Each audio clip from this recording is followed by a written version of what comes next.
Ay, Dios mío, diablo coño, tigre, dámale luque lo que.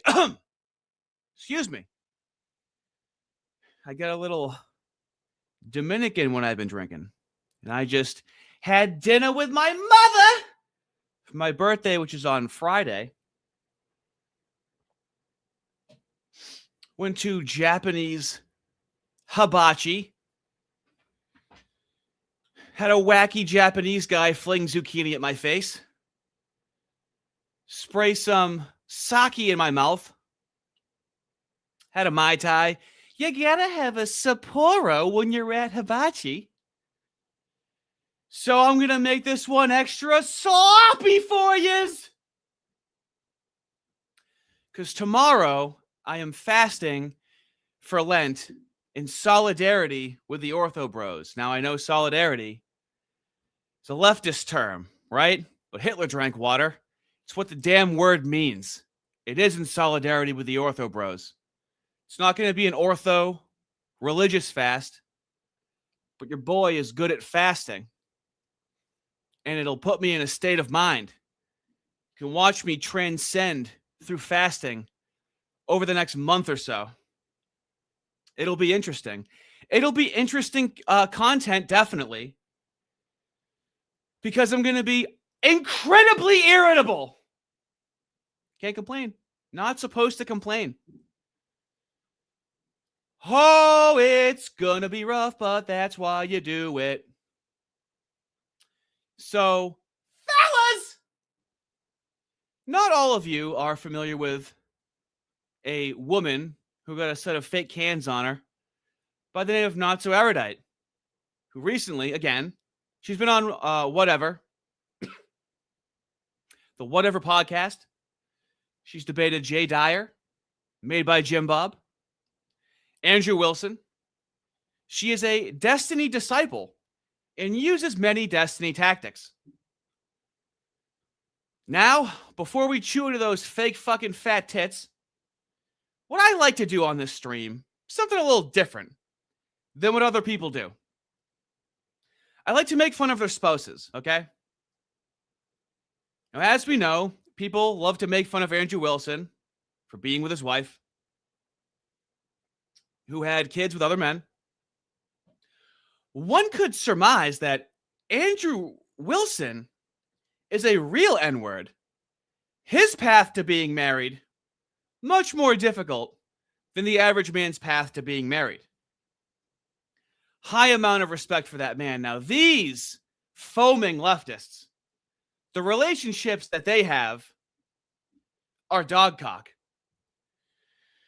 And unfortunately, I've been watching for a long time. I just kind of know some things about these people that are now coming to the surface, getting their 15 minutes in the limelight. I know some things about them, and I have to wait. I can't just talk about the level of cuckoldry, the level of cope from her husband. I can't just talk about that. Normally, it wouldn't make any sense. And of course, I like to make sense. All right? So, Kyla, I thought Kayla was a trashy name. Wait till you meet Kyla. Sporting a wolf cut. She is still a Canadian citizen. So, in this debate, Andrew Wilson is talking to a Canadian citizen, really upholding the Christian liberal values of American democracy. It's everything you think and less. Yes, a wolf cut. That is correct, death cakes. Uh-oh, it's going to be a rough one, fellas. Yes, now you're death cakes. Now you're death cakes. Yeah, wolf cut. Her hair right here, not a wolf cut. This right here is a wolf cut. Okay? Look it up. I'd never steer you wrong. So, oh boy.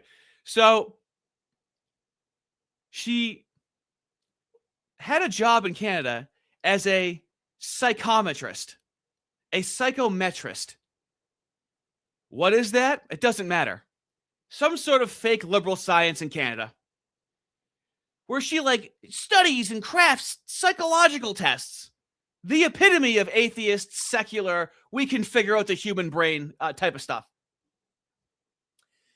And so, hanging on Destiny's coattails, she moves to the United States with her husband.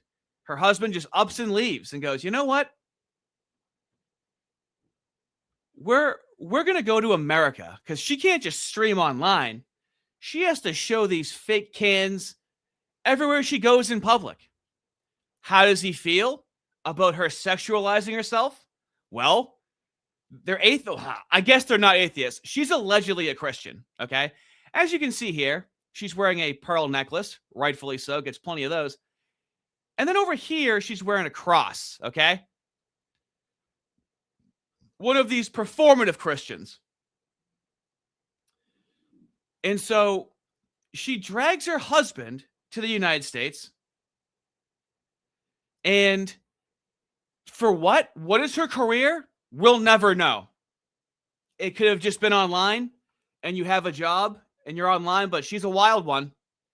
Oh, she loves the attention. I don't have to imagine what Andrew Wilson has gone through to have an 8-hour debate with this woman, okay? I feel like we're cut from the same cloth. Oh, I feel like me and Andrew Wilson have had some debates with women that we've lived with. How else would he do it? How else would he have the stamina and patience that long to have it? Flavius Acanacius for 10 dollars, mate. Thank you. Salute to Artie for pointing out the silicone-filled 304 Simp See Christ Ortho Bro. Yeah, well, even if you don't seek Christ, you gotta be abstinent. You have to. Pussy ain't what it used to be, fellas. And even if it was, it leads nowhere. But I got to have my fun. I have reverence for abstinent men because I have stories, but the stories mean nothing, you know. The stories mean nothing going into your 40s as an atheist and single. It's nothing. There's no lineage, nothing you're carrying forward. It's a waste of time. Pussy's a waste of time. Easy for me to say, since my cup has runneth over with that. Isaac, member for 1 month, thank you. Sup, Artie, how you doing? All ye people of the chat, please like and sub. Save the white race. Blood and brown. No to letting the politifoids run the West. Sure, he's quirky, but is he lying? I don't think so. So for you to decide. Okay. Let me lube your cheeks up a little bit before we get into it. I need you to get a load of this woman talking to her husband and how embarrassing this conversation is. He's going to make it cool that he's not working and she's the only one working. How's he going to justify it? It's like Bill Cosby, kids say the darndest things. You can't imagine how he's going to justify how it's masculine that only she's working and he's not working. Are you ready? Sure. Am I ready? No, let's go. So, hi everyone. Welcome to NotSoErudite's channel. That's me. This is a terrible intro. Cut. I'm here with my husband, Nick. Hi. When you go online, when people make assumptions about my husband, they assume he's soy and weak and small and that I bully him and that you are like trapped in this relationship. I think they very much view it as like all true. I have nail polish on. Is there really any good examples of like an atheist relationship? I know I shouldn't consider it an atheist relationship since she considers herself to be a Christian. What is the point of an atheist relationship? As an atheist, as your resident right-wing atheist, we need to bring back state religions. And I'm talking about, Orthodox, Protestant, Catholic. Bring back state religions, get government out of marriage. And just like Israel, marriage should only be a religious institution. Otherwise, it doesn't make any sense. You got high divorce rates. You got alimony. You got all of these mooey rules. It doesn't make any sense. I feel like people picture it as like the I'm like the alpha tyrannical female, and you're like the subby wubby little male that I'm cheating on, and like Really laying it on has thick. like no space within the relationship, which I actually think is really. Yeah, you know, people think you're a pathetic little worm that just does whatever I say and, you know, sniff my seat when I get up. That's what they think of you. Anyway, let's have a constructive dialogue about a relationship. Really far from the truth. Like boss babe, cuck husband. Yeah. Yep. Which I think is understandable. I think it's a pretty common archetype. So yeah, it's a common dynamic. Yeah. And I think what's really special about you is that in every way we've fulfilled like what you would expect of that dynamic. Obviously I'm biased, but I think most people would agree you're very masculine. I was inspired to make this video actually by a comment left on one of my. Imagine if you were streaming with your wife and she goes, I think a lot of people would consider you very masculine. I think people think you have a big pee-pee, hubby. Videos that I uploaded a couple of days ago, which is basically, it's from I Love Idiots 1, who said, your husband needs an award for giving up everything so that you can chase your dream. Anyone else enjoy the fact that I Love Idiots 1 is in support of her husband? You can't write it. You can't. If you wrote that into a comedy, you go, it's a bit too on the nose. And I saw that and I was like, first of all, I'm a terrible wife for not thanking you explicitly in either video. Also, I was like, wait. Excellent question. David Lopan, what is this bimbo babbling about? How her husband left his entire life behind to follow her, follow destiny, and be a streamer. They had to move so she can stream and go on whatever. And go and have these in-person interactions that bolsters her ego. Don't worry, fellas. She's going to bring up how she sexualizes herself, and he's going to bring up how you're insecure if your wife is sexualizing herself. I feel like there's something really unique and interesting about the fact that you've kind of given up everything to like basically chase my dream, which is also something that to some degree was a non-negotiable for me. Like when I was looking for relationships, I realized that I had a pretty narrow. Just so you know, Hurt Chain says we are reaching levels of cuck not thought possible. He's Canadian. He would know. Net because I wanted a partner who'd be willing to let me kind of pursue the dream of like the treatment center and everything that comes with that. But I feel like you've maintained like high levels of masculinity despite occupying what has kind of gender traditionally been viewed as. What? Imagine if you made a bet. Imagine if you were playing poker with the fellas, right? And you're like, I don't have money for this hand. And like, what can you put in? And then you're like, well, if I lose, I have to do a stream with my wife where she talks about how much of a masculine big boy I am. That'd be a tough hand to lose. Feminine. Yeah, I mean, I just like, I don't know. I think about the Roman Empire a lot. So like, I in a lot of ways, like, I am living in the past when it comes to like philosophy of like, or like the philosophy of masculinities or whatever. Like, the philosophy of masculinities or whatever. He doesn't work. Only she works. And what she does for work is an entertainment. That's how could you save yourself after those words? You can't put the toothpaste back in the tube after that. Let's see how it goes. I view our civilization as quite effeminate in the first place. In my mind, I'm going to look back to cultures that were like obviously masculine, you know, like as one example, like the Spartans or like the Scandinavian Danes, like the Vikings, right? And it's like they both thought it was disgustingly feminine to make money. They thought it was so he's being masculine. Because the Romans, the Spartans, thought it was effeminate to make money. He's the real Spartan. Sport Nugget $5. How are you almost 40? You sound 17. Well, I feel like I have to remind people that I'm 40, and you're gonna forget. You're gonna forget that every single time. Anyway, hello everyone. Welcome to your favorite show on the internet. Thank you very much. Much appreciated. Make fun of me for sounding like a young pussy all you want. It's nothing new. I didn't wake up and realize that I sound this way. It's been a long process of sounding this exact way for a long time. Isaac, you have been so you've been so masculine, but no life at all. You're gonna see how that goes. It's not gonna get any better. Dillweed for $2, thank you. She believes in Jesus the same way demons do. Just you wait. Like working was weak, and soy And math. and math. Yeah, it was literally like the woman's. woman's thing. An abacus was like woman's work, Yeah. right? Like the Vikings, it was like, unless you're making money a Viking or farming, like that's cucked. Like, Well, what was making money like? Fellas, when were the Vikings? First of all, what was money like during the time of the Romans and the Spartans and the Vikings? What was their currency like? I'm pretty sure those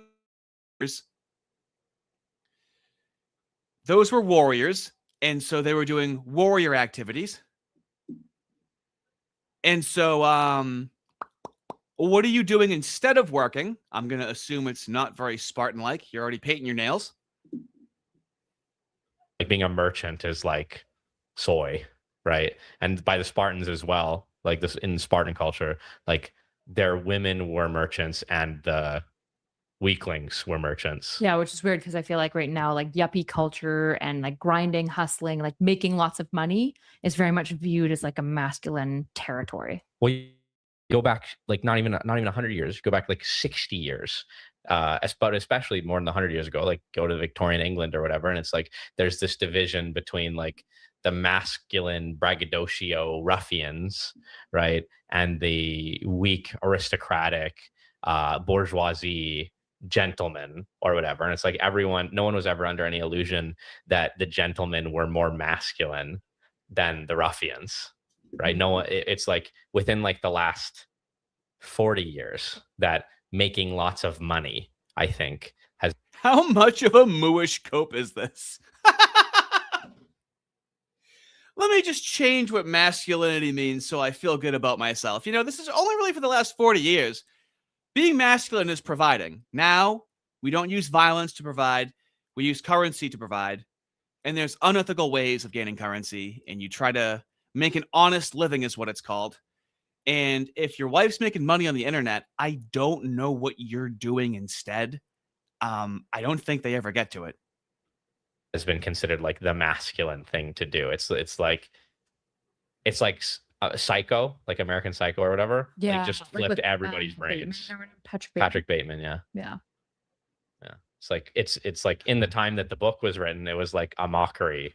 Patrick Bateman was like a mockery Richard the Lionheart apparently wasn't masculine. of masculinity. Yeah. Like the shark. You don't want to be Patrick Bateman. Well, even it's just not masculine. Like the shark CEO guy is not a masculine figure. Yuppies are not masculine figures. So I've just, not to say that it's a wrong perspective to think that making money makes you masculine. It's just a very new one and not one. I would disagree. I would say that in the same way that men had to rely on cunning for battle and hunting, they now rely on cunning and deception in the corporate world. That I subscribe to, and one that I don't think makes very much sense. Yeah. Like I think attaching your masculinity to your wallet is very silly.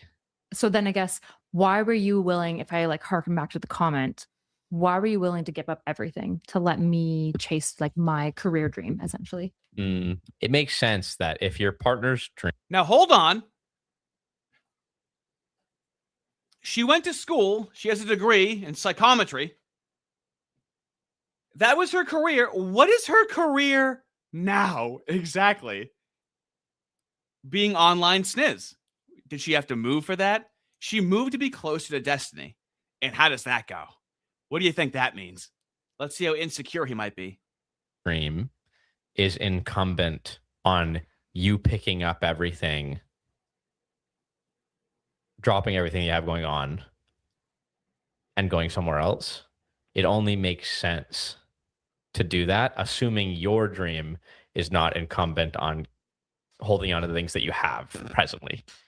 What do you mean? Even she's like, what the hell are you talking about? Did they have this conversation beforehand? He starts off with his cope and she's like, it's what the hell are you talking about?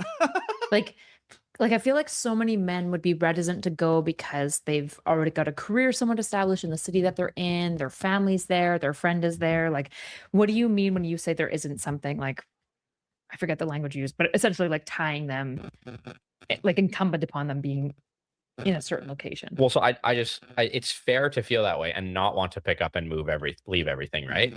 But if your partner pursuing their dream requires you to, either way it goes, right? To pick up and leave everything behind. Yeah. But your dream doesn't necessarily require you to stay where you are. It's just He has no dreams. He has no aim in life. He's painting his nails. He's in his 30s. I mean, this isn't a tough code to crack. He doesn't care about anything. It's the typical entropy, aimlessness, nihilism, existential dread. He doesn't care about anything, especially when he's just not working and not. I don't think he's even trying to make any money. I don't know what he does. like expedient. It's just easier. It's just simpler for you to stay where you are. I think that's a bad reason to stay. Like, I think it's really cool that it is a common theme in relationships that women, but like wives, are willing to pick up and drop everything that they have. You know, she's guiding them through it. Move across the country or move to a different country for their husband to pursue a new avenue in their career. I think it's bad when a husband asks their wife to do that and it's not in pursuit of. We all remember when the Vikings and Spartans used to go, yeah, that's bad. Their dream. It's like a $10,000 raise. Yeah. Like, that's fucking idiocy. Yeah. Right. I agree. But if it's like to pursue a dream, it only makes sense for each partner. And I think it's admirable of either partner to do that. Do you see the humble brag? It's admirable of either partner. He doesn't say that it's admirable for him to do it. It's so effeminate. Pursuing your dream requires that. And like, you as the partner who would be moving, your dream doesn't require you to stay where you are. I feel like that's such an unappreciated thing about women. Oh my God. About women Yes, that exists in a lot of queen. relationships that I feel like, well, I think there's a lot of things unappreciated about traditional gender roles just across the board.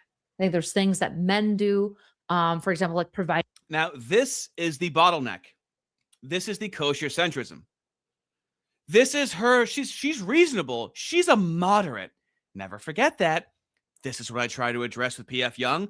Show me the sane people, the sane moderate Democrats on the left. She's Christian. She believes that there's some utility in gender roles, right? She's not crazy. Fighting for their family. I think it's actually vastly underappreciated. The cost that it takes to work even an extra 20 hours per week compared to their wife and to miss out on all that family time to bring in the income that they need to maintain middle class, or for example. But I also think it's really underappreciated. That in the gender traditional dynamic, I feel like it is appreciated. It's just men. Yeah, it's just common and it's expected. It's still appreciated. It's like the military, right? It's like it's expected and it's appreciated. Do you think that women's willingness? Well, I know. Actually, I'm not going to ask you this because I know that women's willingness to basically be in it's expected orbit, and not appreciated. Yeah, be in orbit around their husband is expected and really not appreciated for sure. Duty is appreciated. Service and duty is appreciated. With the women nowadays, they constantly need verbal affirmation. The providing is the gratitude for the service and duty. Like 100%. I think motherhood is appreciated a lot. Like whenever like I hear like moms posting being like, nobody appreciates moms. I'm like, what are you? We overappreciate moms sometimes. Like, bro, chill. Like, we appreciate moms, but we don't appreciate like wives. I feel like a lot of the time. It also lacks respect. Like, it's appreciated. Like, everyone loves mom. Anxiety pen. Is that what's his name? Dean Withers had an anxiety pen. Appreciates moms, showers moms with praise. Thinks wives are don't. great. Yeah, they're cute. Yeah. They're so sweet. But no one goes, wow. Well, not many people go, wow. You're a mother. That's the hardest job in the world. Like, and if they do say that, it's kind of patronizing. Yeah. Like, they don't actually mean it's it. Cringe. It's cringe as fuck. Yeah. Yeah. And I feel like nobody talks about the fact that traditionally women will just consistently pick up their entire life to follow the man. And now, do you see how the imagined identity of the wife, of the significant other in the relationship, has no service, duties, or responsibilities, right? It's just two individuals in a relationship in this atheist worldview. There are no predetermined roles. So then they are left to make up rules when there's, I'm pretty sure, a 2,000-year-old book that has some pretty good rules, fellas, right? Career trajectory and like whatever he needs, basically. Like they just consistently will leave everything behind to support their partner. And then it's often not worth it. And then they grow to resent their partner. Yeah, that's true. And then it's not the orange. What if say this all blew up and I end up not making enough money, I fuck up in some way, something happens where basically I don't have enough time to go into this backstory, okay? There is a lot of content on her talking about how difficult it is and how she's not making money because she thought she could just get a set of fake cans. I don't think she had the fake cans at this point. This is only a year ago.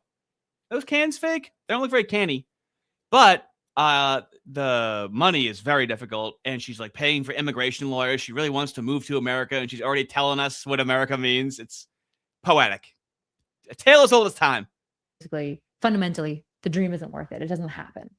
Would you resent me for upending your life and bringing you to Florida? No. I don't. I think I just trade you for a 20-year-old. Base. All right. Not bad. Bro, chill. Holy shit. Jesus. Listen, you used up your best years, not mine.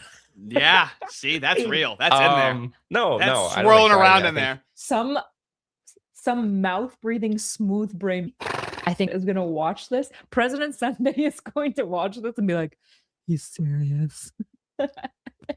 Yeah. That was a bad Sunday impression.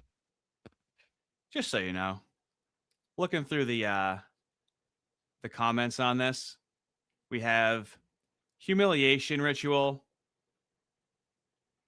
If you have to explain to people your husband's masculine, he's not masculine.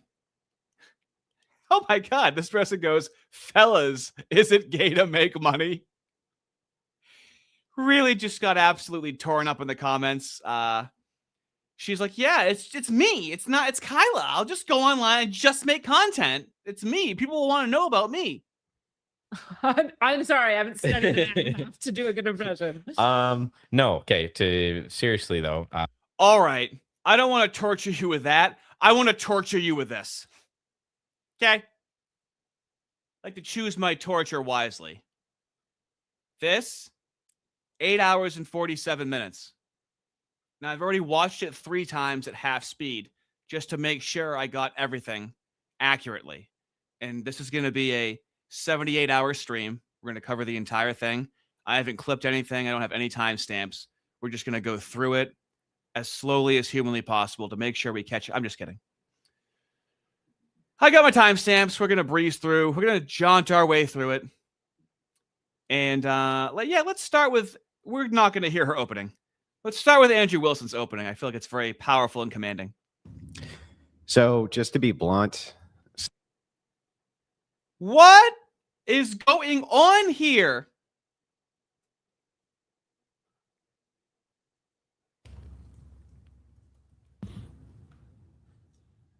Are you just taking the water statement? That'll help me hear the dog a little bit.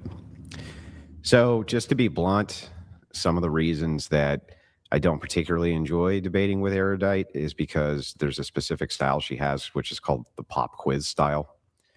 When Kyla gets in trouble around arguments and worldview, she drops a pop quiz.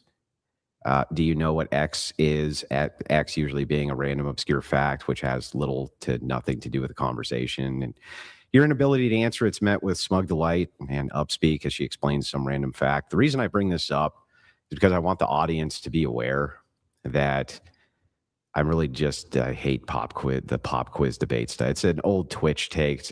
Very important for you to know, those of you that are not inclined. Specifically Andrew Wilson and Rob Knorr, if they wanted to debate the left, it was always an away game for years on Twitch. This is back when he was BPF, and they had to always go to an away game. They would get muted. They would get booted. They had to really watch their language when debating with the left. So Andrew Wilson has been inculcated in leftist debate tactics from the Twitch days since it was ever fostered on the internet. So that's what he's referencing. And it's just, to me, it's cringe. It's not the Socratic method. It's just, I'm gonna introduce a pop quiz about some factoid that is completely irrelevant to the debate. But anyway, when leftists say anything is un-American, I'm forced to laugh about it. Progressives and liberals like Erudite here only have one single value structure ultimately, and it's loyalty to an amoral liberal system. To progressive liberals, and I kid you not, let's give an example. The example of Bob. Bob can go buy a brand new deluxe PC for his 18-year-old daughter, put a camera on top of it, and manage her career as a porn star on OnlyFans, while he's upstairs with her former teachers fapping to it on his Oculus porn helmet, and there isn't a fucking thing anybody can do about it because Bob pays taxes. Yeah? Bobby gets up every stinking day and he goes to work and he rolls up his sleeves and he gets the job done. And by God, if Bob wants to fap to daughter porn with her former teachers, who the fuck are you to tell him he can't? If Bob wants... Now, I feel like some of you think it's strange how there's always a focus on incest and having sex with their own family. It's pivotal to display their morality, okay? And ask them why not. In a lot of these situations, like with sex work, like with gay marriage, like with a lot of these things, yeah, man, you're just allowed to do whatever you want. And so Andrew is going to go, yeah, well, we're allowed to institute Christian nationalism if we want through your liberal system. Why is it you can only do whatever you want if it's not Christian? Can we try and flip that and make it you can do whatever you want if you're abiding by Christianity? You only have freedom through cohesion. Without cohesion, you have turmoil and you need more and more and more rules. And so you have less and less and less freedom. To loan his wife out to his friends for an all-night blitzed-up legal drug-fueled gangbang and then finish it off by snorting prescription painkillers so he doesn't come too early, and by God, that's his right as an American and a patriot. Who the fuck are you, sick fascist, to judge Bob? Nice. He ain't breaking any laws. Yep. Pays his taxes, and he's following the system, baby, and that's what matters. The liberal... This is why it's really important in these debates when they make a distinction between legality and morality. Process of amoral systems rather than immoral.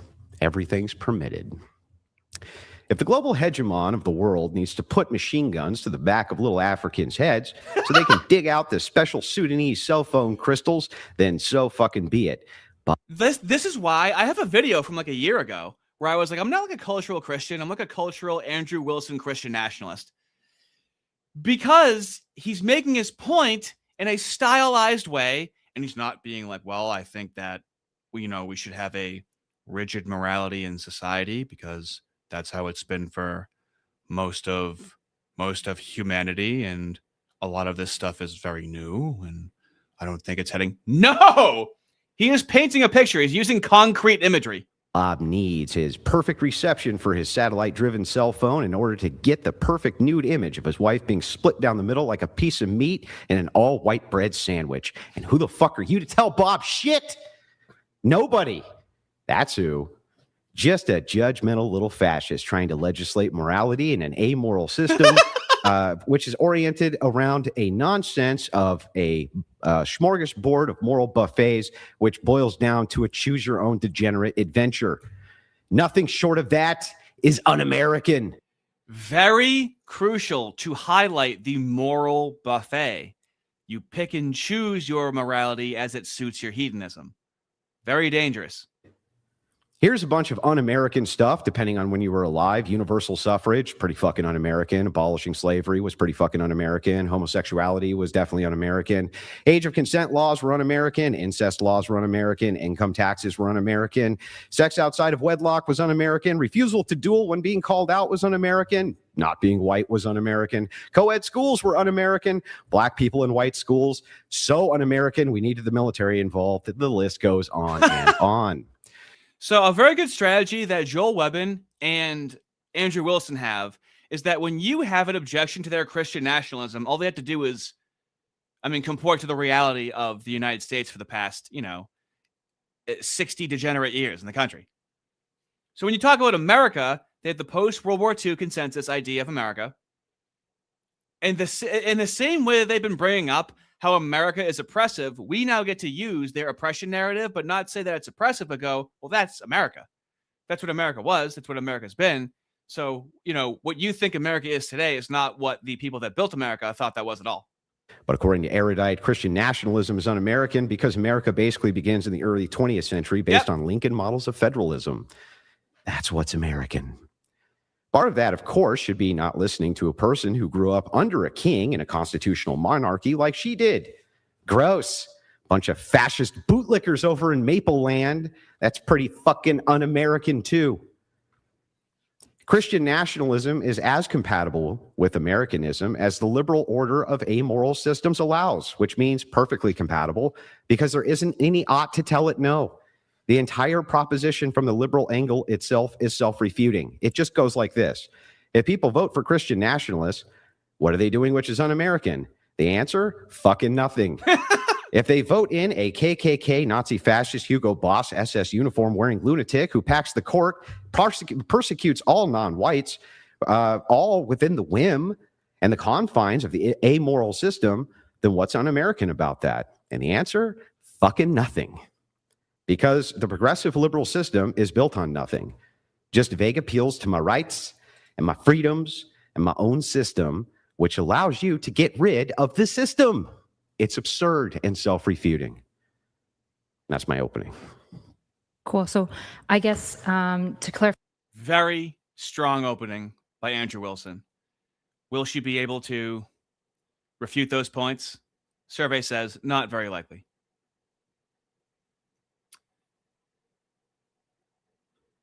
Isaac, $5. He does not. Oh, yeah. So Erudite's husband does not understand the difference between provider, winner, and maker. He's just a man-child with a politifoid. Also, he also paints his nails. Put that think in. You're weird, and I like it. Thank you. JLM Knight, $5. Why is masculinity so complicated? What did you just say? Wait a minute. What did you just say to me? Why is masculinity so complicated? It's actually really complicated. No, it fucking isn't at all. Turns out it's not that complicated when you think about it at the end of the day. So complicated they have to cite civilization's prescriptions. Why can't they make up their own minds using principles? Well, they try to make up their own minds. They try to make up their own rules. Not as easy as one would think. Last member served for $10. Thank you. That face he's making is the same one he makes when he has to watch the bull Rocco Siffredi, his wife. Well, no, dude. She's just hanging out with Destiny. She just picked up and left to work with Destiny, and then he got into SA trouble, revenge corn, whatnot. A good choice. He's not going to regret it, definitely. I mean, this is just the way of the world nowadays. A liberal society. JLM Knight, $5. Is this already Jim Jonesing us? Well, I don't think I can Jim Jones anybody when I'm an atheist liberal civic nationalist that is the leader of the Caucasian Miscegenation Liberation Front. Very hard to form a cult around that, okay? Cubics, $5, thank you. The Bob does what the Bob wants, and no one is stopping him. Hey, it's all legal, man. What? It's legal? Thought this is America. Theodore McCarthy, $5, thank you. Cohesion is a system of oppression. It requires adherence to behavioral norms that discriminate against the morally diverse. Is it oppression? Yeah, rules are oppression. I used to make this joke to commies where it's like, hey, are your lungs oppressing you because you need air to survive? It's not fair that I have to feed myself to stay alive. Theodore McCarthy of $2, like the stream. Good point. I'm a goofball and forget to tell people to do that. Thank you. Do that. That's good for my stream. Appreciate it. Let's go. Maybe we should clarify Christian nationalism because I fel like that's going to be a bit of a crux of the conversation. So how do you want to define it? To the definition of Christian nationalism would just be the proposition that Christians utilize influence and authority to stay in the moral majority. So I need you to understand this. The reason why Andrew Wilson is very effective, he will criticize other people's prescriptions and investigate them, right? When he's asked a question, he starts vague. There is no reason, there is no incentive for him to go into hyper-specific detail with a bad faith interlocutor. He knows this is a bad faith interlocutor. So what you should do is start general and let them question you. Do not show your hand. The more that you talk, the more that they're going to take the weakest part of what you're saying and turn it against you.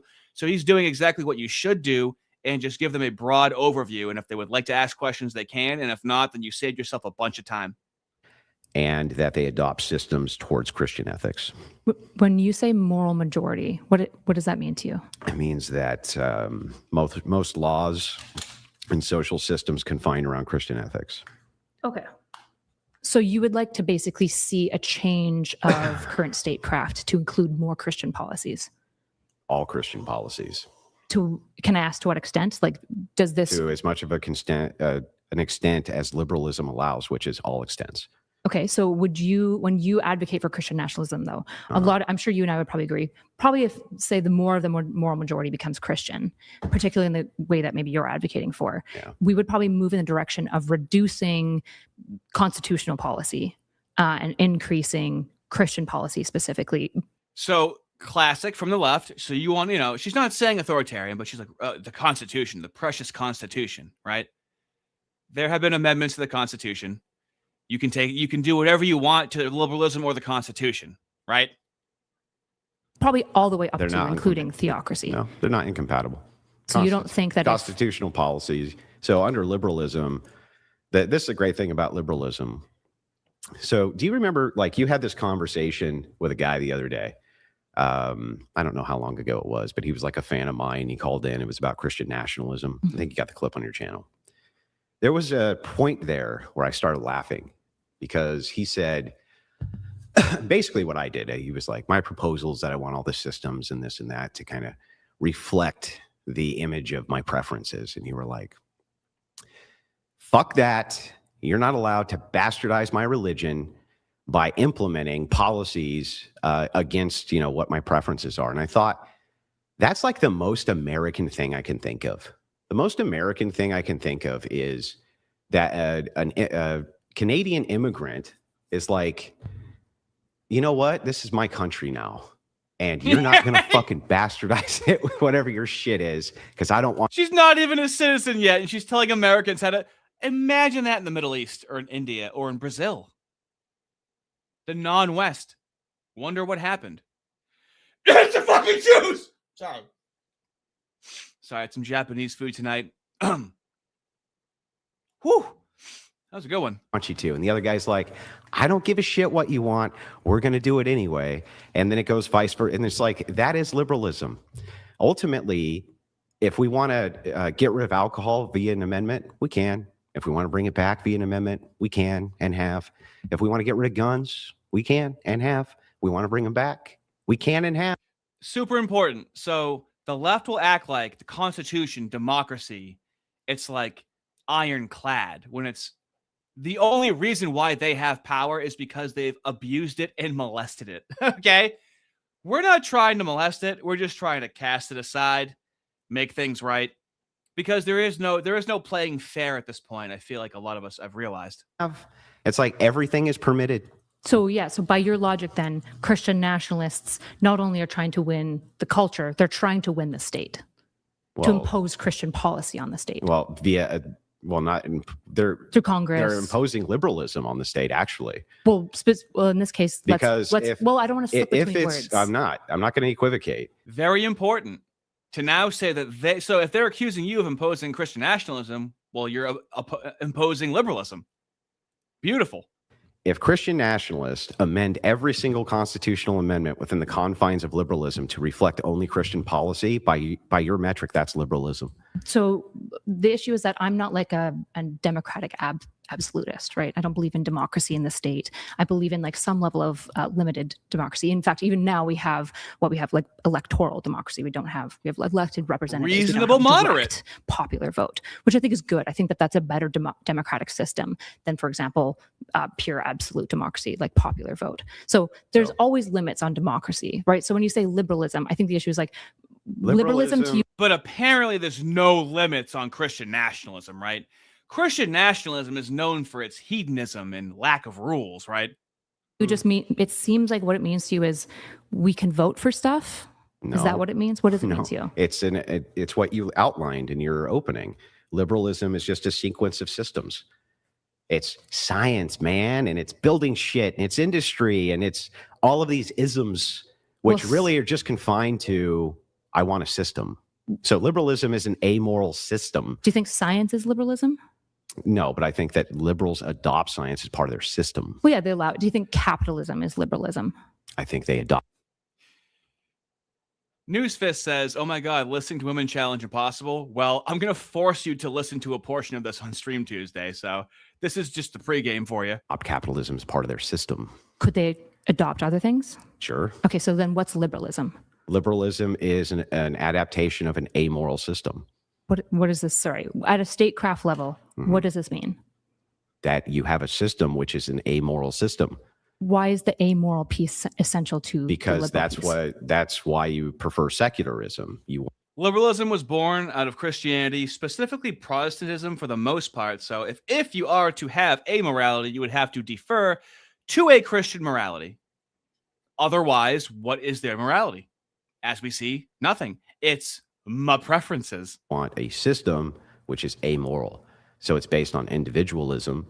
It's based on... Is individualism amoral? Yeah. Well, from the liberal view, it is, yeah. How is individualism amoral? Because there's no ought. There's no ought under a liberal system for you to do anything. Sure there is. There's oftentimes, right? Like a liberal system doesn't impose any certain moral. Well, the most common consensual Wait, form. what did you say? A liberal system doesn't impose any certain moral. Dude, I lose it. I would look at how happy. Look at how happy he is when he called it amoral. And then she goes, yeah, it doesn't impose anything moral, you know? We can't impose anything moral. Why, that would be authoritarianism. Impose any certain morals. That doesn't make it like, so when you say that amoral, means amoral. Oh, so like they're agnostic. No, they're amoral. It's worse than agnostic. How is that? Because how are these? What's the difference between amoral and agnostic on morality? Yeah, so you can be agnostic about something which is moral or immoral, right? That's true. But that doesn't mean you're amoral. But what you're looking for is a system which is amoral. So you're saying, like, look, we're not going to make any moral prescriptions because that's not what the function of the state is. So do you think what the founding fathers did was amoral? Like, it's not something to respect. It's not something. I don't know. Were the founding fathers religious or were they atheists? I think were they like, she's trying to be like, no, you, and the left loves to do this, but they have no grounding philosophy. So she's like, oh, so do you mean that like the founding fathers were amoral? No, I'm pretty sure that like, we were founded on essentially English common law, which is essentially Christianity as far as I know. So, I mean, it always loops. Historically, you cannot have an atheist position, right? You cannot have an atheist liberal position historically. It's impossible. Valuable. What do you think about the founding fathers? What does that have to do with anything? The founding fathers created the American world. You're saying, it seems like you're saying America is liberalism and this liberalism is weak. Or do you think America is something else? It became liberalism when you destroyed the Republic with universal suffrage in the 14th Amendment. The Republic was just the language utilized to talk about a specific type of democracy, right? No, it had a foundationalism. You're talking about 39 out of 50 signers, only 3 of them were deists. And foundationally, the states under the 10th Amendment were allowed to adopt their own religions and did. It was only until we got to the 14th Amendment way later that this was no longer the case. No. And I said this in the video that I just made this yesterday, where Christian nationalists have such a sound epistemology with what they're talking about, where they can pinpoint linearly throughout history where we have went wrong, like over and over and over again. For a Christian nationalist, even like Fist, even Newsfist, for him to linearly tell you where we veered off track historically, linearly, would probably take 40 hours. in your opening, you got that wrong. The Establishment and Free Exercise Clause specifically said Congress shall make no law respecting an establishment of religion prohibiting the free exercise At the federal level, that's true. The federal level implied to the states. No, that happened later under the 14th Amendment. No, In fact, under the Constitution. I'll show you. Brian, pull up the 14th Amendment stops states from adopting religion. I'll show you so that you understand how the process worked. So do you think that the Founding Fathers established a religion for the No, nation? they established the 10th Amendment, which says that all rights which are not given to the federal government are given to the prospective states. Because the First Amendment covered that federally, this was part of a compromise. That compromise happened because of the Articles of Confederation. So the Articles of Confederation initially were the libertarian wet dream, but they didn't work because states couldn't have uniform commerce or uniform dollars or a uniform military. So they adopted a form of federalism and compromised. The compromise was the 10th Amendment. The 10th Amendment stated that actually states could have their own religions, and they did. Almost all the states had their own religion post-constitutional ratification. And By most own people religion, don't know that. By own religion, what do you mean? Do you just mean the test clause? No. They had state religions. The test clause. You had to be No, to not be a in test power. clause. They had actual state religions. Inside each independent state, they had their own religions, minus, I think, 2 or 3. So why did the federal United States not have a religion? Why did it allow the states to make those choices? Because of the 10th Amendment. What was the principle? What were the founding fathers trying to do? What do you think the founding They were fathers trying cared to about? separate the power of federalists between anti-federalists and federalists. So they if- compromised on 2 major amendments. The Second Amendment, which initially was way looser in language, and then they compromised on the 10th Amendment as well, because states wanted to have their own militias, they wanted to have their own militaries, they wanted to have their own currencies. Congress was like, look, we need to have the power to raise. He's educating her like he's a history teacher right now, right? Like, it's almost like she raises her hand and she asks a question. He's like, oh, I'm glad you asked that question. And he's explaining it linearly with motivations in mind. And she wants like this easy answer of history, which I'm sure drives Newsfist crazy. Like, just give me the easy answer of history. It's like, well, I need to explain to you what was going on, the context at the time, and how it was a compromise. And they didn't just have a philosophy. There was a lot of bargaining going on, and a lot of concessions had to be made to make a country work. Like, they just want an easy answer. Armies, we need to have the power to coin money. If you allow us to have those 2 powers, then all the other prospective powers will give to the states, which they did. That included religion. So if the founding fathers intended for it to be a Christian nation, to have some level of... They intended for each state to be able to govern as they saw fit in order to implement religions if they chose to. To the exclusion at a federal level specifically of any religion, right? But that's not in what's in contest here. That is in what's contest, Why? Right? If we're talking about America, Mhm. we're talking about the nation. Yeah, We're talking can the about the First founding Amendment- fathers, can- the minds behind the founding of The the founding nation. fathers put in amendment processes for us to amend things, including the Sure. First Amendment, right? Sure, yeah, but why, if they wanted to blend church and state, why wouldn't they write that They in? did blend church and state They did because not. They under have- the 10th Amendment, they allowed states to adopt state religions. It was only when the Supreme Court looked at the 14th Amendment way later in our history that they decided, and by the way, that amendment had nothing to even... And of course, her version of America is after all of these amendments to what the country was, which I feel like is like the orthodox argument, where a lot of the later versions of Christianity are like the amendments of the original foundational idea. do with this. That was about citizenship. State religions isn't the same thing as America having a federal religion. You realize this, right? Yeah, whoever postulated that we needed to have a federalized religion? Well, I'm talking about separation of church and state Yeah, but for America. if states can have their own religion inside the state and it becomes the state religion, does that, in your opinion, violate that separation of church Well, and if state? there's a test clause, yeah, it probably potentially would violate that. So if the state imposes a test clause for federal power, that would be an issue. And Do in you fact, know when the last it was super common at the time that most states had clauses. In fact, the founding fathers were so intense about ensuring separation of power that despite most colonies at the time having a test clause for holding power Yeah. of being religious, Yeah. they explicitly barred it in, what was it, Article 6. Oh, yeah? Then Yeah. how come in Maryland you had to declare until 1960 something, I believe, that you believed in God in order? He didn't even have to read it. He already knew that in the 1960s, you had to have a pledge to God to have some sort of hold political office. Are you ready, kids? Are you ready for her response to this? Hold office. Because in Maryland, they made that decision. But at a federal level, well, we're not talking about Maryland. We're talking about America. We're not talking about Maryland. We're talking about America, okay? I know that you broke your leg, but we're not talking about your leg. We're talking about your body, okay? Lady, what do you think? Like, This is how you know someone's an ideologue. I'm just talking about the promise, the covenant of America in general, okay? Well, yeah, but here's like some, and this is what it's like talking to the left all the time. When you give them a specific example, but they're like, yeah, but like in general. And it's like, well, that's a state. And that was, as you know, you think all of this stuff was so long ago, but in Maryland in the 1960s, you know, as late as the 1960s, you had to take a pledge or some sort of, you know, vocal affirmation that you believe in God to hold government office. And she's like, well, yeah, but I'm talking about the country. That's only one state. Dude, I wouldn't be. Look at his face. Look at how fucking happy he is. I was just, he does react. He just doesn't spurg out like me.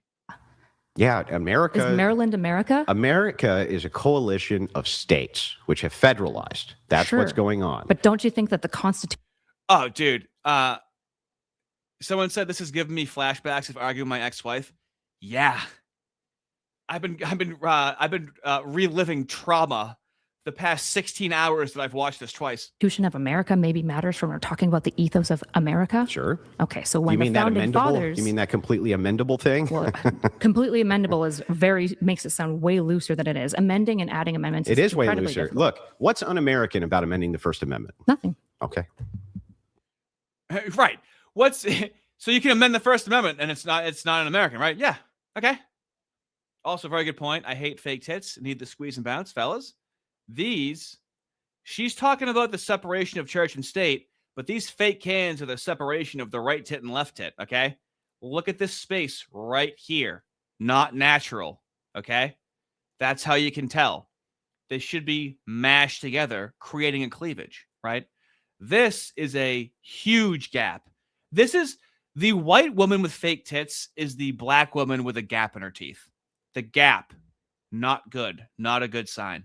Not good genetics. So then, inside of your worldview, it's completely constitutional to amend the First Amendment Well, to get rid. Hang on. To get rid of the Establishment Clause, that would be totally appropriate under your I think worldview. that would be a violation of the American ethos. I think it's bad, and How? because America Bad. believes America's built on these things. I think that the founding fathers. You don't believe America? Okay. Does Hold America on. have? Do I get to finish my thoughts, or are you going to Go interrupt ahead. me? Go ahead. I hate that. Right. I think what's really important here is that like the founding fathers, I think, are essential to understanding the ethos of America. I don't think they're the only piece, but if we want to look at like a litany of America over time, what we have, for example, is the founding fathers, despite the nation being dominantly Christian, Yeah. despite the states having tacit religious clauses, Yeah. the founding fathers looking at that going, no, we need a separation of church and state. That's it's not what essential. happened. That is No. absolutely what happened. Not only If is you- it not what happened, You can tell she's just reciting the narrative of what she's been told about the country. You can't hang out with Destiny and then expect to have an accurate recanting of history. but within the framework that you're talking about, you just said it's not un-American to amend. How did it not happen? Hang on. You just said it's not in any way un-American to amend the First Amendment. The First Amendment is I should have clarified that, because when we say American, Uh-huh. I'm meaning the ethos. What I should have said is it's not anti-constitutional. So- the Constitution would allow So, for it. okay, then let's follow that line of logic and see if that's true. Does American have any sort of like ethnic ethos? Yeah. What is it? Dominantly white culture, hegemonically. Oh, interesting. So you can see how right now she's trying to be like, see, I'm not a crazy leftist. I'll bite that bullet. She's gonna puke it up later on, but yeah, I'll bite that bullet. Yeah. So that's part of the American ethos? Yeah, to some degree. Yeah, significantly, right? Like white Should it stay that Protestant- way? I like it. Yeah. So it should. Oh! America should stay a white Protestant Okay. nation? But that's not the central piece of the ethos. You said, does it have a cultural ethos? And I said, I'm asking white. if, okay, is one of them. should it stay white? No, I don't care about the white Then that's piece. not part of American ethos. How is that the case? Absolutely something that can be a part of the ethos and also change, because the ethos here that's central isn't the whiteness that I was pointing to. It's what? Some of the cultural values that come in. For example, Protestant work ethic, right? Taking value in the product that you make as And a if company. America no longer had any of that and became completely atheistic, but still followed these constitutional amendments, that's still plenty American, right? As long as I hold to central ethos of what I think the American dream and Which- vision. Okay. Really listen to this. This is why I'm not playing it any faster than it is. This is 1x speed. This is why. There's things that you miss. I need you to really let this sink in. Amendments, that's still plenty American, right? As long as I hold to central ethos of what I think the American As long as they hold to central ethos of what I think. As long as they hold to a central ethos that I think. All of these constitutional amendments, that's still plenty American, right? As long as I hold to central ethos of what I think the American dream and Which vision is is. Of what and this is the James Lindsay trap, of what I think it is. This is the issue with individualism. Of what it's a collective of individualists that are simply signaling to each other as if, like, they don't have conversations in private or in public, hashing out these ideas.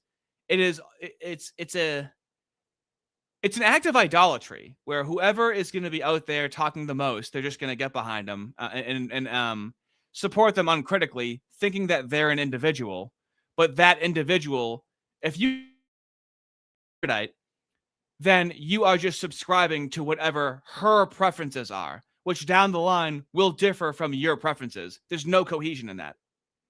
That's which why we I'm asking outlined, you for example, if with the founding fathers at the Declaration of Independence. Well, then if it's not whiteness and it's not whiteness. and it's not anything cultural, I'll be donated It is cultural. $69. Oh my God. It means Sorry. that according to She's constantly contradicting herself too. He's trying to just nail her down on what she's saying.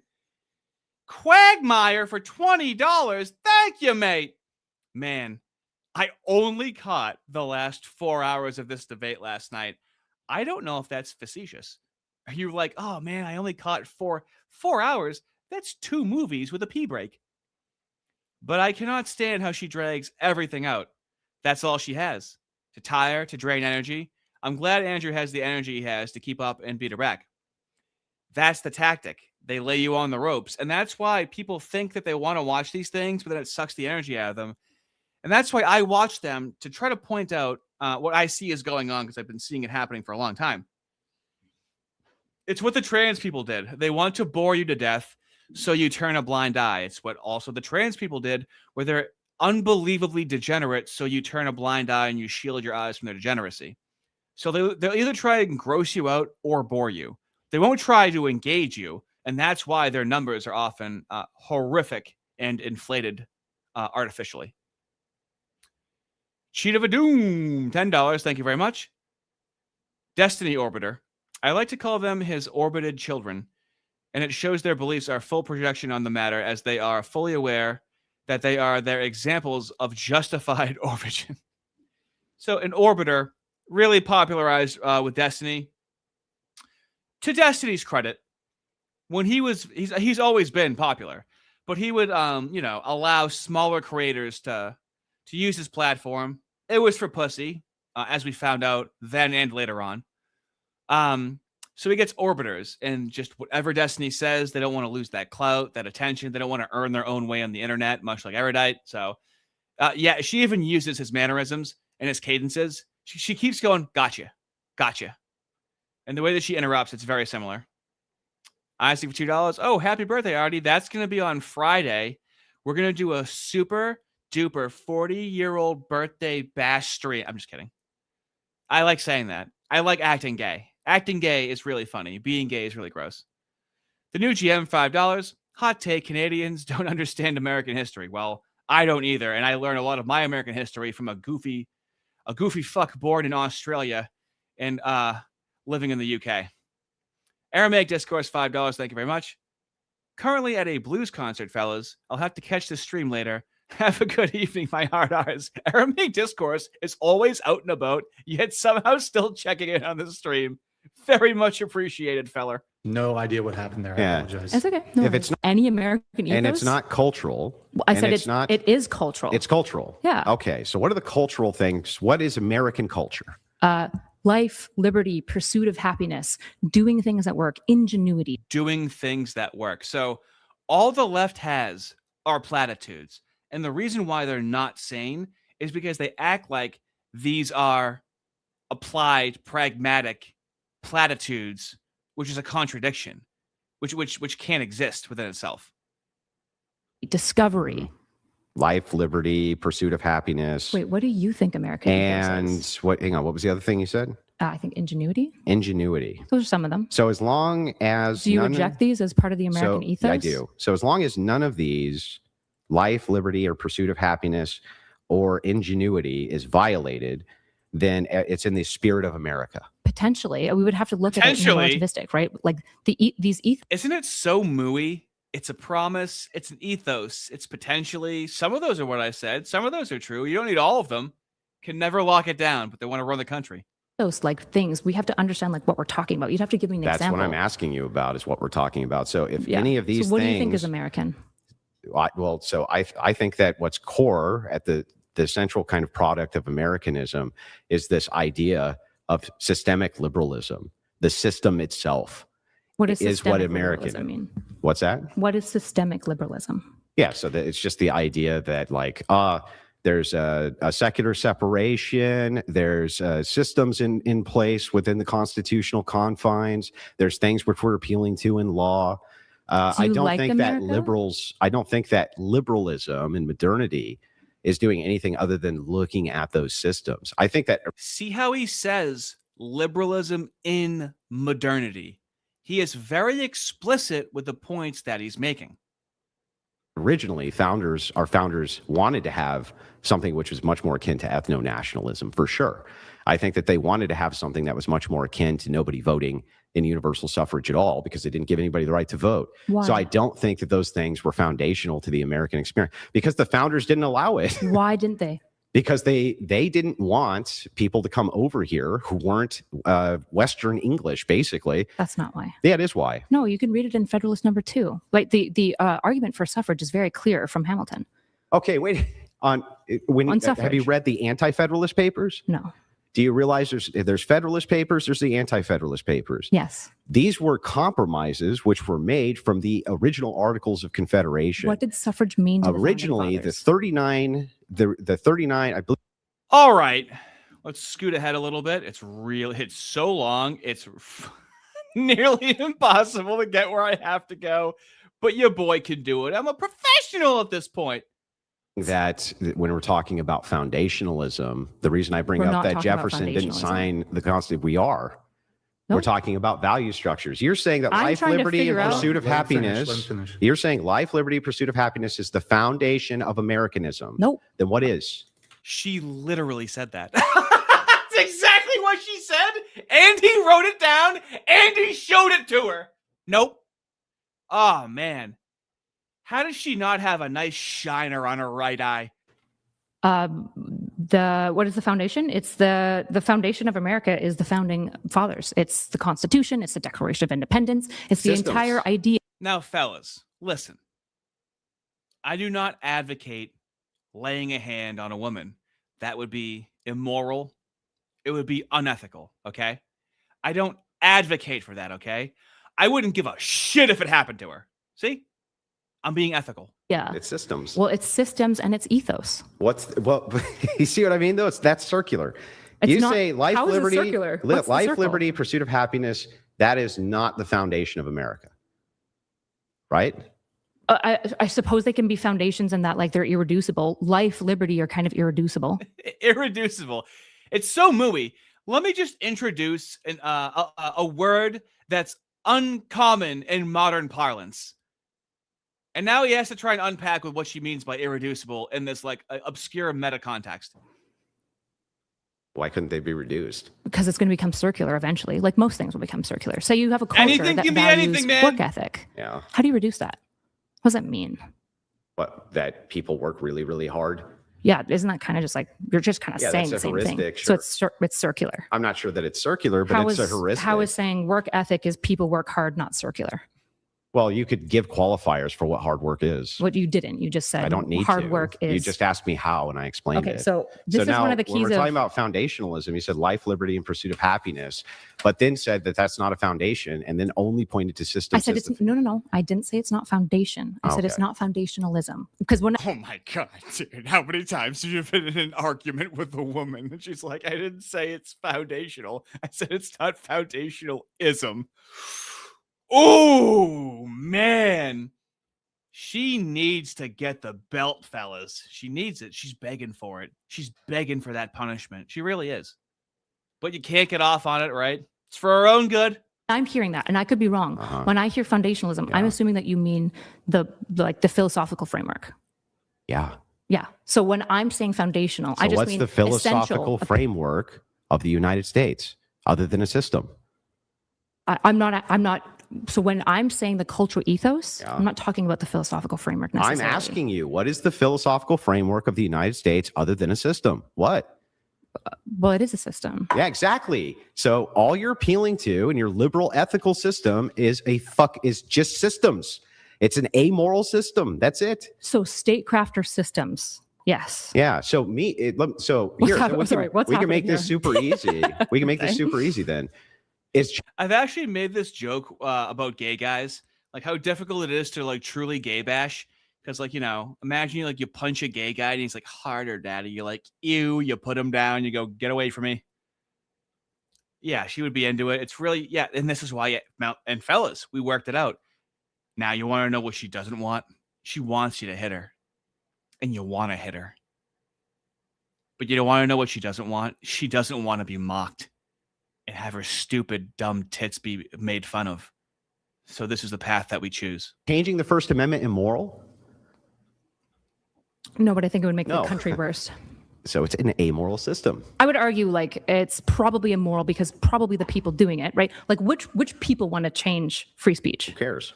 What would make it immoral? Well, the context and the individual who's doing it might make it immoral or not. Yeah, but and this is the very tricky part about the atheist liberal. Everything is open, which is, leads to the subversion with Marxism. Everything's open. Everything's about the context. Pretty cut and dry with the Christians. Like, nope. But what about this? What about in this context? Yeah, but what about if the woman was raped? Well, that's unfortunate. Still, it's a life. Yeah, but so this is very easy to rectify, by the way. When somebody is afraid of Christian nationalism.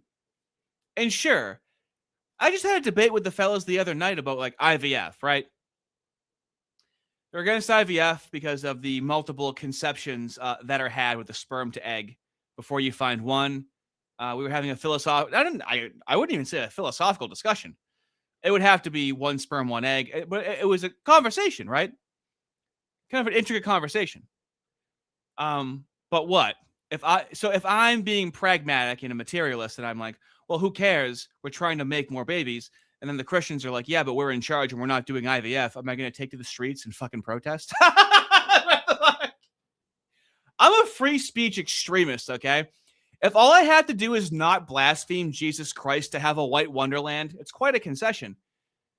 It's like winning the lottery. And it's like, you won $1 million, but you have to give half of that to the government. And I go, well, it looks like I have $500,000. What the hell do I care? It's a vastly a net positive. It's such a small concession to make. In of itself, it's not. It might be, right? Things are relative.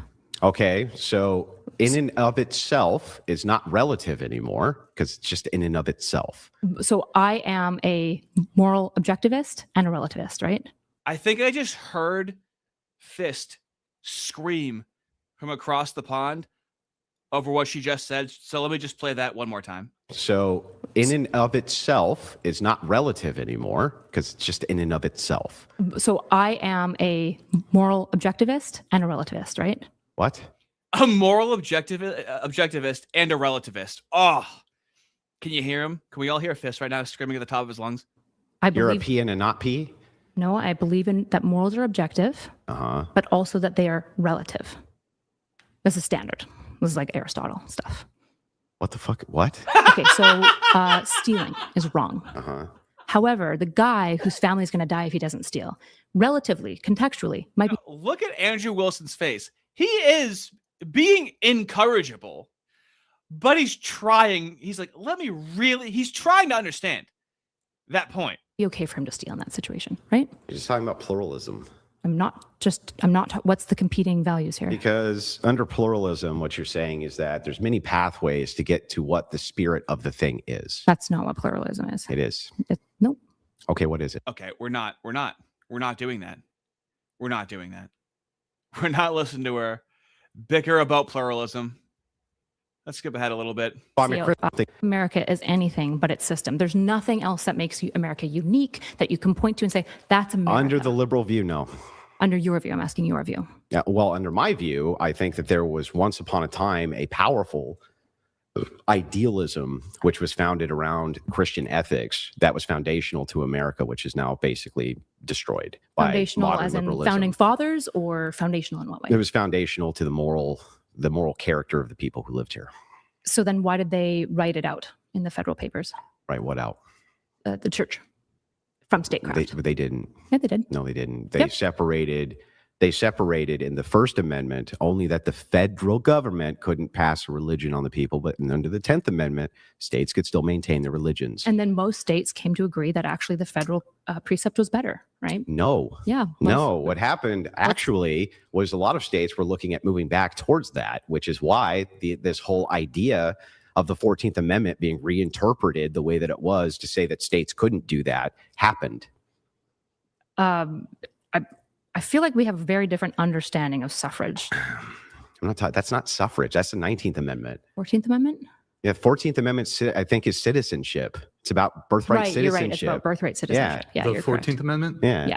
It's the 14th Amendment prohibits states from infringing on religious freedom by applying the First Amendment to them through the due process. Do you see her going, ooh, as if he's wrong, right? Read the 14th. Read it. I just did, but hold on. Wait, there's I want you to read it in a way that sections- goes to his argument. Hold on. Okay, so she's being a little cunty, you know? Huh? He was wrong, but she wasn't right. I just want him to read the amendment, but I think that that's the case. Yep. Besides, even if it wasn't, it's not dunk for you. You didn't remember. But wait, it is. So the idea of remembering isn't what matters in a conversation of like, Oh God, here's the meta conversation about a meta conversation. The idea of remembering, fellas, if a woman ever starts a sentence with the idea of remembering, close the door in her face, put a bag over her head, turn your back to her, put headphones in, do anything but continue the fucking conversation with her. If you're starting off with the idea of remembering, you can't land that plane gracefully. It's going to crash and burn. Let's check it out. which idea is more true, right? Yeah, hang on. So it's not about me Let him getting it read the done. amendment. I don't know why you said that. Aren't we trying to talk about ideas here? Yeah. So Talk whether about I ideas. remembered or not, like poo-poo for me, I should have remembered 14th Amendment. But if the 14th Amendment says what I'm suggesting, that's point to my ideas, not There's me different getting a win. clauses. Yeah. Should I read all the Yeah, clauses? read the clauses about One, immigration. Citizenship clause. Yes, there we go. It declares that anyone born or naturalized in the United States is a U.S. citizen, including formerly enslaved people. Yep. So it's exactly what Andrew Wilson said it was. She was being cutty for no reason. Of course, the left gets unlimited respawns, and this is why Andrew Wilson has to be airtight with everything that he's saying.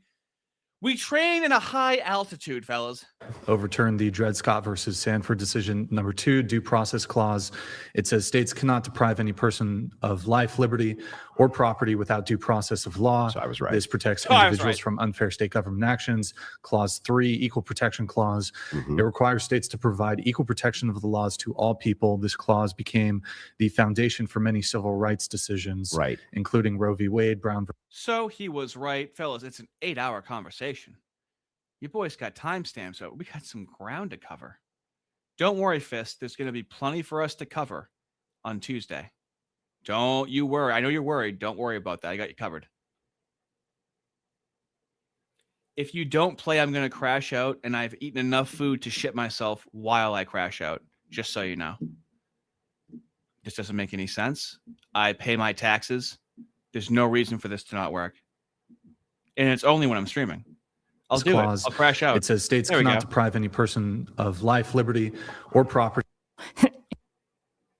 And here we go. Quakers up. Just Yeah, don't Recognize. into the Constitution that they would not do so federally. And over time, Yeah. all states agreed with that and wrote out religious clauses. What was the 10th Amendment for? I don't know. Okay. We just hit the hour mark. Shall we? Do you wanna tell me? Shall we switch prompts? The thing we've been talking about. For the Yeah, last... well, I assume that you're going to give me more information about it. What do I need to give you more do. information? You don't even know what it is. We Well, do have a TTS coming in, so maybe. Can I we'll- just pause? I think Yeah. something, I don't know what you're doing right now. Because I feel I don't know what's going on right now. Let me stop the conversation to psychoanalyze you. Classic. Quagmire, $10. Thank you very much. I wouldn't give a shit if it happened to her.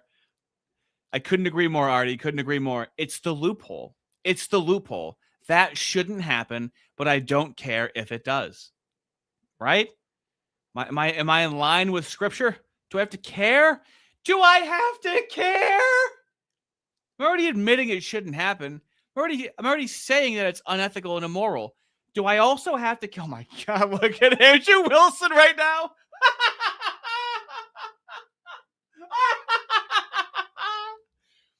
He really does. He really does hold in his spurging very well. Big Nicky Diggy for $20. Thanks a lot, man. Very much appreciated. Love you, fellas, but not in a gay kind of way. Heart, ortho cross. Big Nick Digger is so gay that while I was streaming, he paid somebody else streaming as a goof just to make him think that we were on his side and it was a black guy. And then we all called him the N-word in the end. I guess that's more racist than gay. Thank you, though. Cheat of Doom, $5. Thank you. Moral objections are objections to relative areas, meaning I objectively oblige that it's objectively relative. Socrates, probably.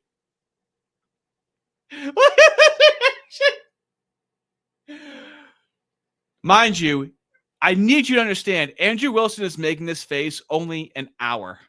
Only an hour into this, okay? How the man kept going, I have no idea. I feel like we need to talk about these. Okay. No, continue. I'm going to wait for his tantrum to be over, and then I'll go. Okay. Well, I'll let you know when it's over.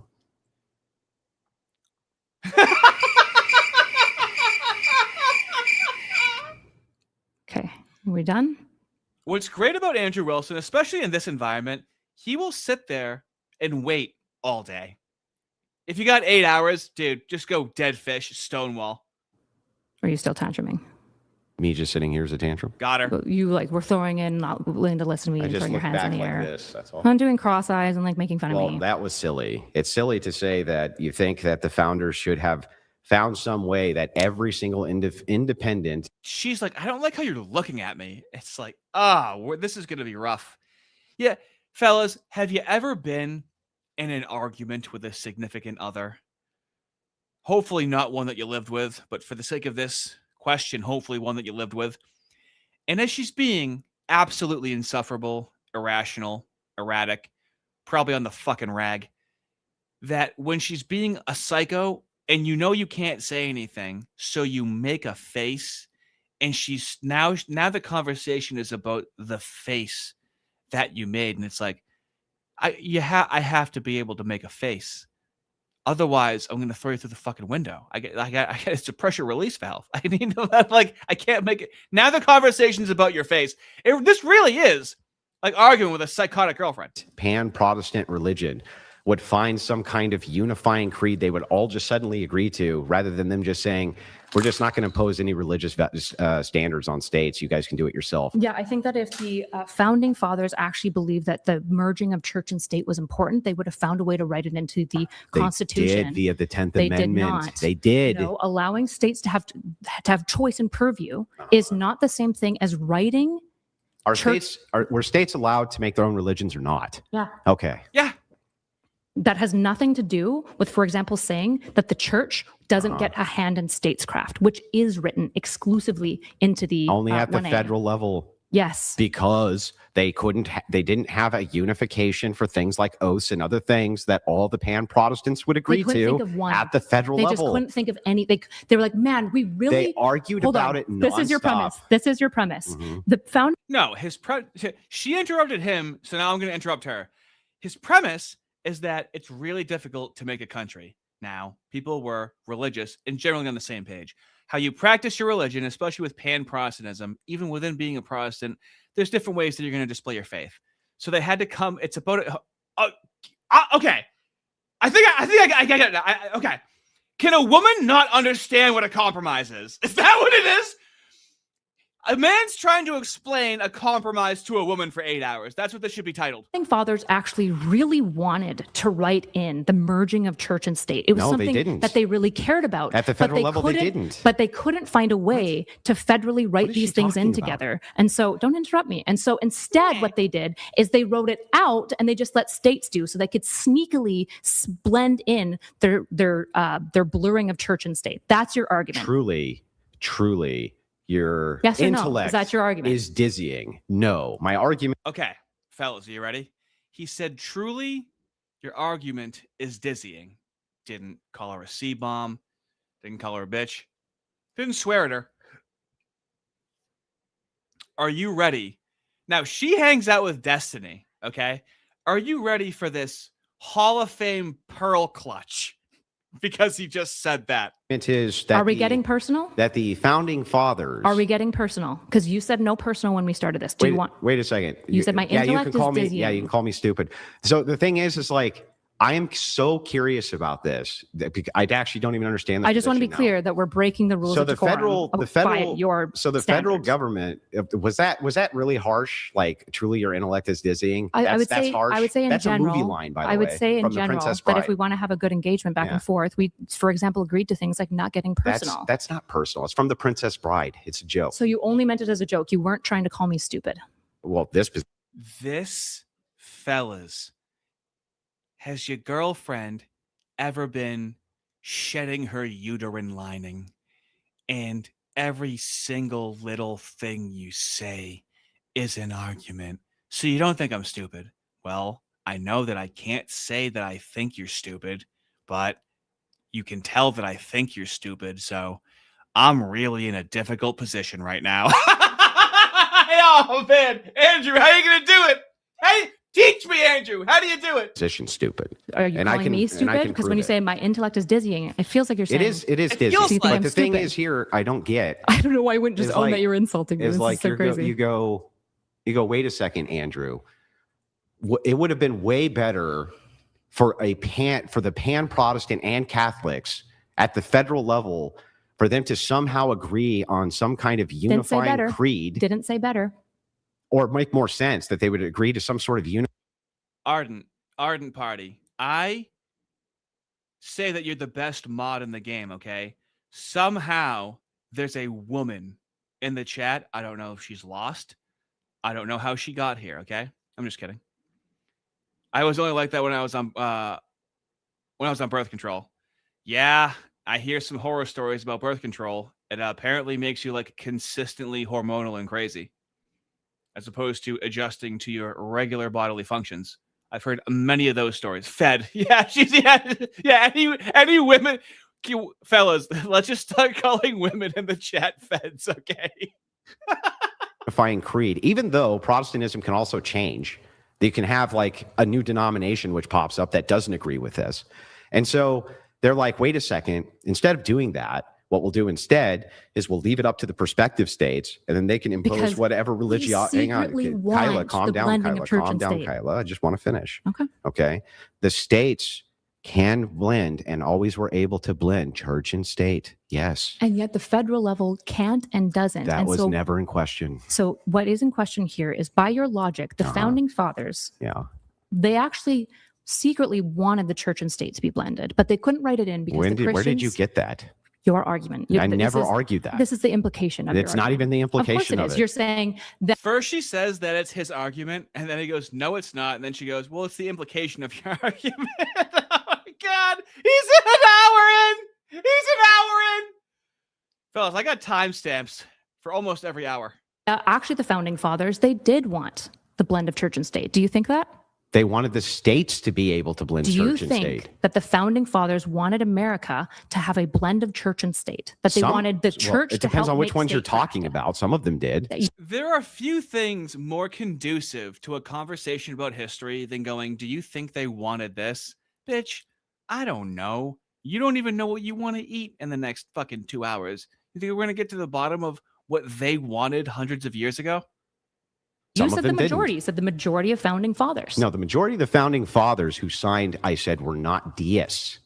You That's also what I said the said. majority of them Yeah. were like some foundational Protestants. Yeah, yes. they were men of God, and right? from different denominations. And do you think that those men of God couldn't have tried to, like, if they wanted to write in that the federal government has a blending of church and state, that they couldn't have found a way to possibly do that? Or they just give it to the states prospectively, which makes more sense. Why would they then explicitly write it out of the Yes, correct, Arden Party. Also, this wench calls Thomas Jefferson the cringiest of nicknames, TJ. Really? Yes, she refers to Thomas Jefferson as TJ.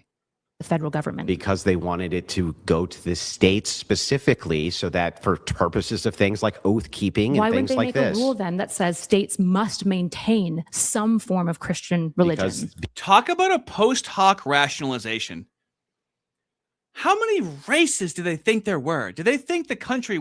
Did they think there would be, in the Commonwealth of Massachusetts? Do they think that there would be 77 different languages spoken in the Boston public school system? Like, so why didn't they explicitly say it?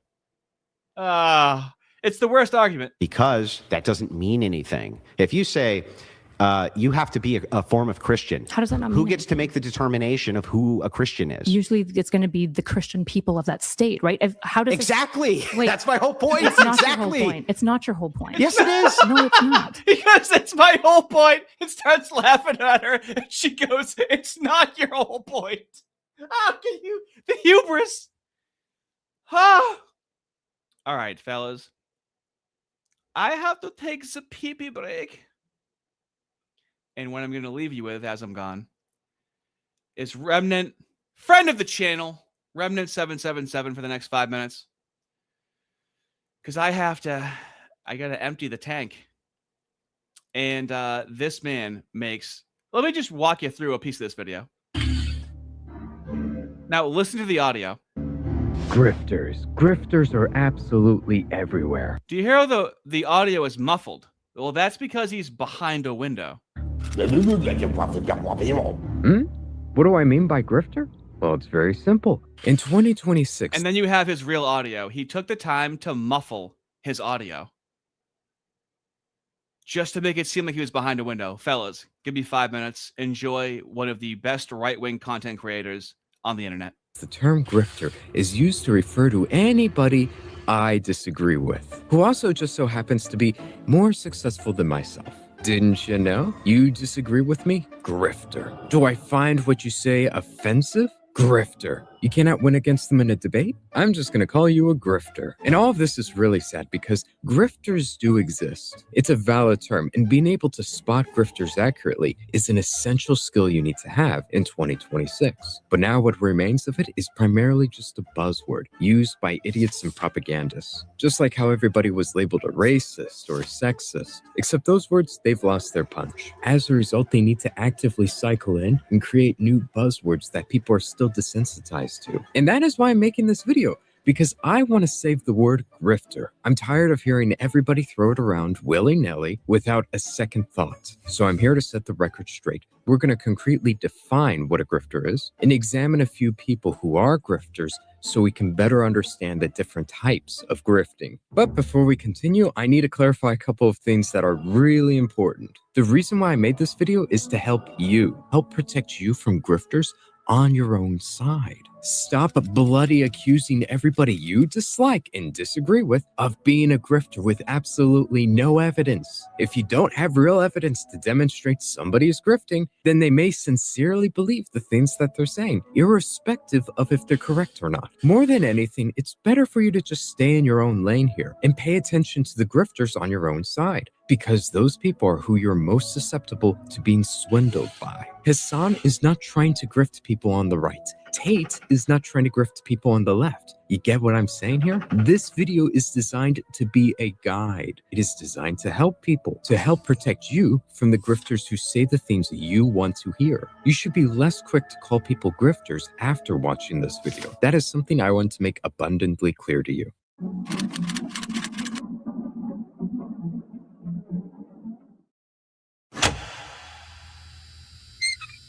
By definition, a grifter is somebody who pretends to hold a certain set of beliefs to profit off of a crowd that they ultimately swindle. Which is to say that these grifters are not merely just liars or even bad faith actors, because ultimately they are simply saying the correct things for financial gain. And a funny thing to point out in this video is both the left and the right constantly like to accuse the other side of being easier to grift.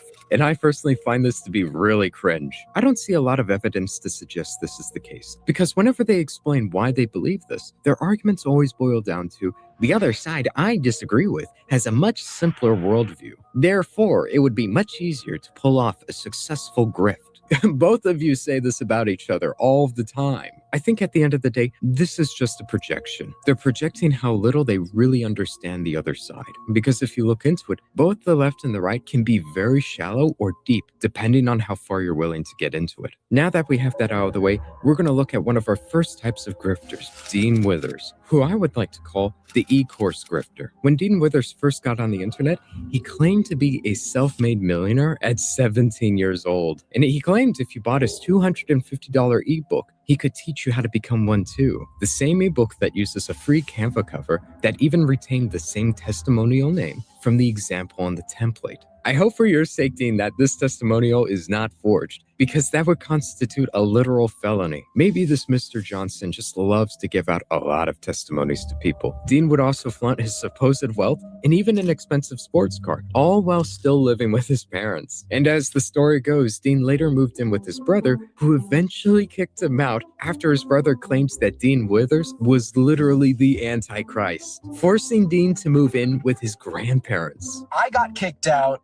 of my brother's house. He turned my power off while I was on live. Brother's like, get the hell out, get all of your dip. He called me the Antichrist. He called me an agent of chaos. It was absolutely unreal. Like, I'm not even joking. That's literally the story. Mind you, I was the first person to ever talk about this son of a on YouTube. All of this would be the basic level e-course grifting, tier 1 grifting you could call it, because it's so blatantly obvious what's going on here. Like, how can we spot this grift? Well, it's very simple. If your personal life doesn't match the claims you're making or what you're selling, then don't buy it. No 17-year-old self-made millionaire is going to still be living with his parents or brother past the age of 18 and then cry about it on social media when he gets kicked out.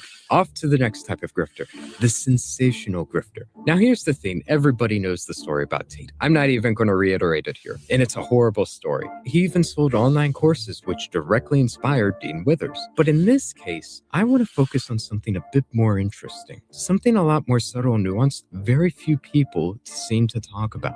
That being, Andrew Tate built his career off of sensationalism. He was fighting against feminism. Okay, that sounds reasonable. However, the novelty of that quickly died down after just a few. The man is a professional in the highest sense.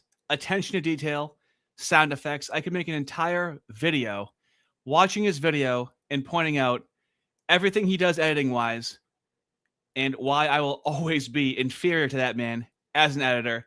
The utmost respect for Remnant 777. Now, let us continue. Who, if the founders, if at the federal level, they can't make a determination of who a Christian is or isn't, and that's why you leave it up to the state determines. So by your implication, you're saying the founding fathers did actually want church and state to not be separate. However, they couldn't find a way to write it into the Constitution other than through the 10th Amendment, which doesn't even talk specifically about part of this. Don't interrupt me. Don't interrupt me. Ugh. You can correct me after. Just write it down. Go ahead.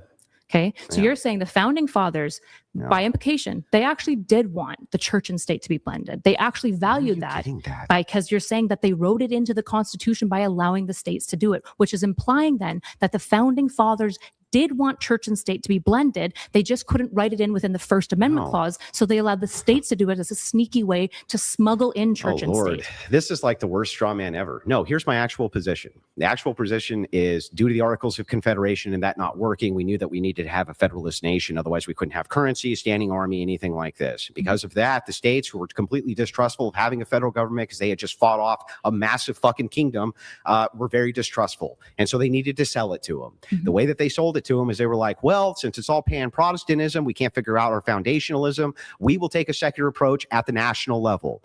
And what we'll do is institute the 10th Amendment, and each of you can put in your own religions if you want to. That was the compromise. It has nothing to do with the motivation of the founders at the federal level, wanting it, not wanting it, loving it, not loving it. It has to do. My argument. There's nothing more a woman loves to do than to mind read. I'm sorry. There's nothing more the left loves to. I'm sorry. There's nothing more a moo loves to do than to mind read. It's all toxically, pervasively effeminate behavior. Okay, that's great. But you just said what you're saying is, which infers that's my argument, and it's not. My argument is there's a compromise between the states and between the feds. And the compromise was that the feds were not going to tell the states what religions they could or couldn't have, period. And was the compromise, why were the founding fathers compromising? Because they had a hope that the church and state would stay connected. They just couldn't write it in. Is that what you're saying? At which level? So they were hoping that the nation broadly would stay Christian within the statecraft, that there would be no separation of church and state. However, they couldn't write it in. No, they wanted So at the national level to He's adhere to talking to a the kindergartner. idea that only the states could impose whatever their religious value structures I'm were. asking, is it more reasonable to conclude that the founding fathers wanted a separation of church and state, or that they did not want a separation of church and state?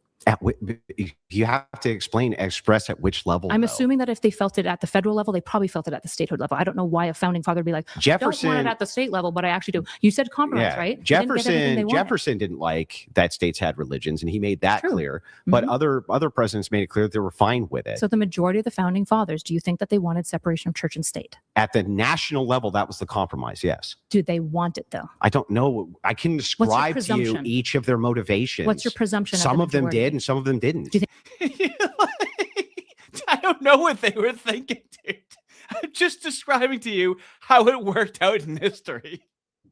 Yeah, but what were they thinking and feeling? Did they talk to their wives about what they were doing? think most of them did, or most of them didn't? I don't know if it's most. Do well, you? You said a majority of the founding fathers. Well, Weren't I would deists. say I said weren't deists. no. You also said that they were loyal Protestant. Yes, good old that's Christian true. boys. They were. So my argument would be that these good old Christian boys all agreed that separation of church and state mattered. That's why they wrote it into the Constitution. At the federal level. They didn't even prescribe states having a state religion. They just didn't take the states That was right. the they compromise. They just didn't take the states right away from them doing so. That's not the same thing. So they allowed the states to implement their own religions. We got some ground to cover, fellas. We got some ground to cover. However, first,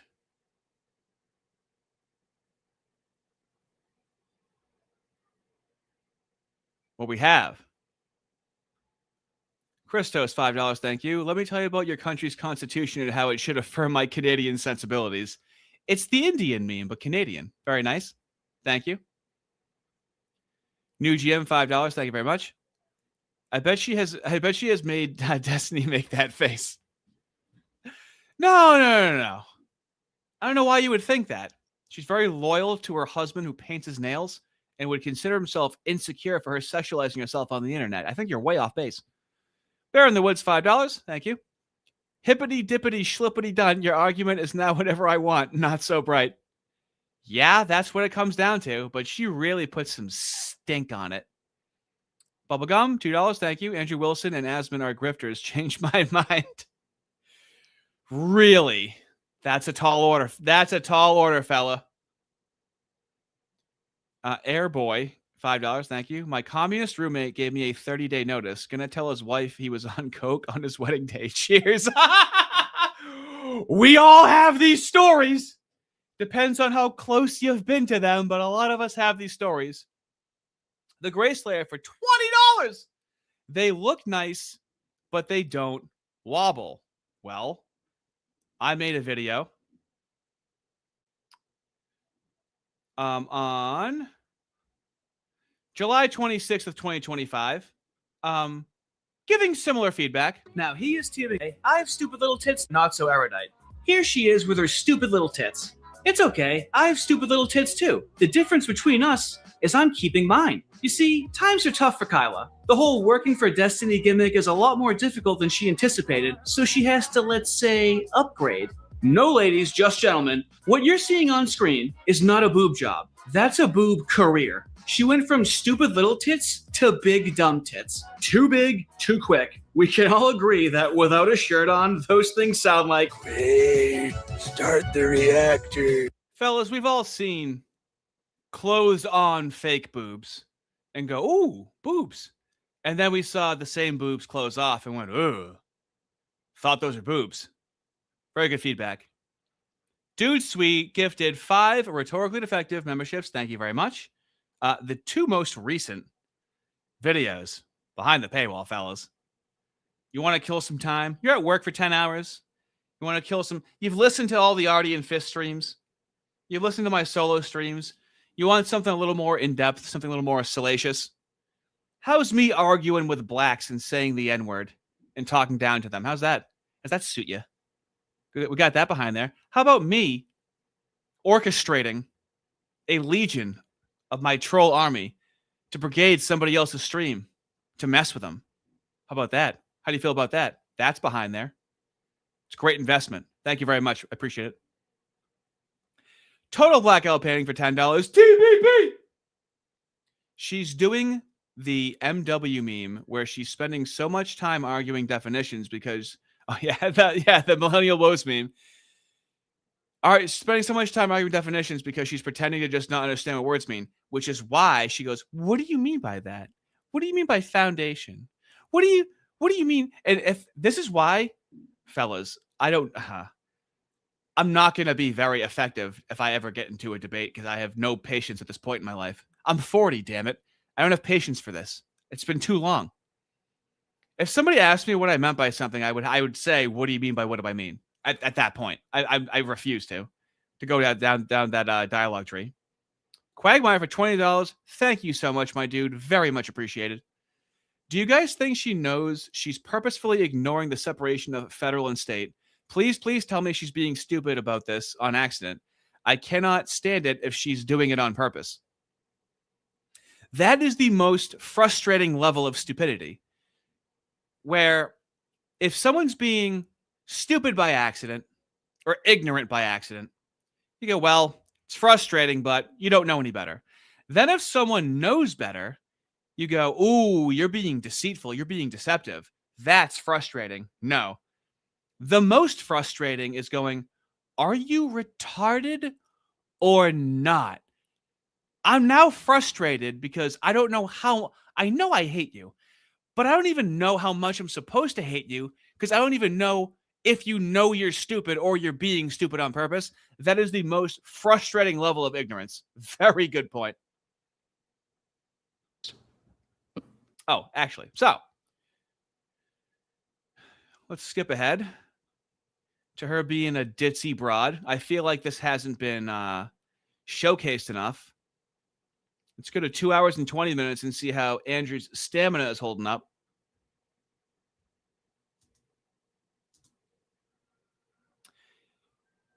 I'm not going to crash out. You're going to crash out. And you have to work on your anger issues, okay? Would be that these good old Christian boys all agreed that separation of church and state mattered. That's why they wrote it into the Constitution. Is philosophy material? Yeah, it can be. How? And pragmatism is often. How?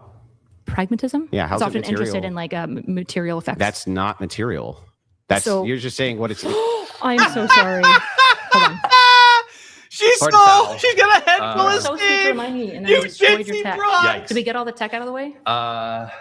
What she's holding is his Stream Deck. If you don't know what a Stream Deck is, it's an additional apparatus that you can connect to your computer with a USB. And it helps you. It's what I should get at a certain point. That gives you. Look at his face. Look at his face. She just spilled Red Bull all over his tech. I have no. You know what? Let me rewind it. Let's. Now that you know what's going to happen, it's like a Tarantino movie. Now that you know the ending, let's go back to the beginning, right? In a case of infinite regress and tautology. Sweet of you. I appreciate that. And then there's that. no moral You're facts nice. or just assume. Just let me pour my energy drink that Okay. Brian respectfully, and then we'll get back into you really struggling with philosophy. This is her leaning into being attractive, where all the guy did was bring her a drink, okay? All he did was bring her a drink. And she goes, my God, you're so nice. That's so respectful. You're such a good guy. Like the overly complimenting a man that did anything little for, very dangerous. He brought you a drink. Relax. I'm having a struggle. That's true. You are. This has been very difficult for me. I agree. I mean, hey, you've at least accepted the reality that your beliefs are just as unjustified as everyone else that you mock. Head full which of is steam. great. So might makes right. No. Yeah, it does.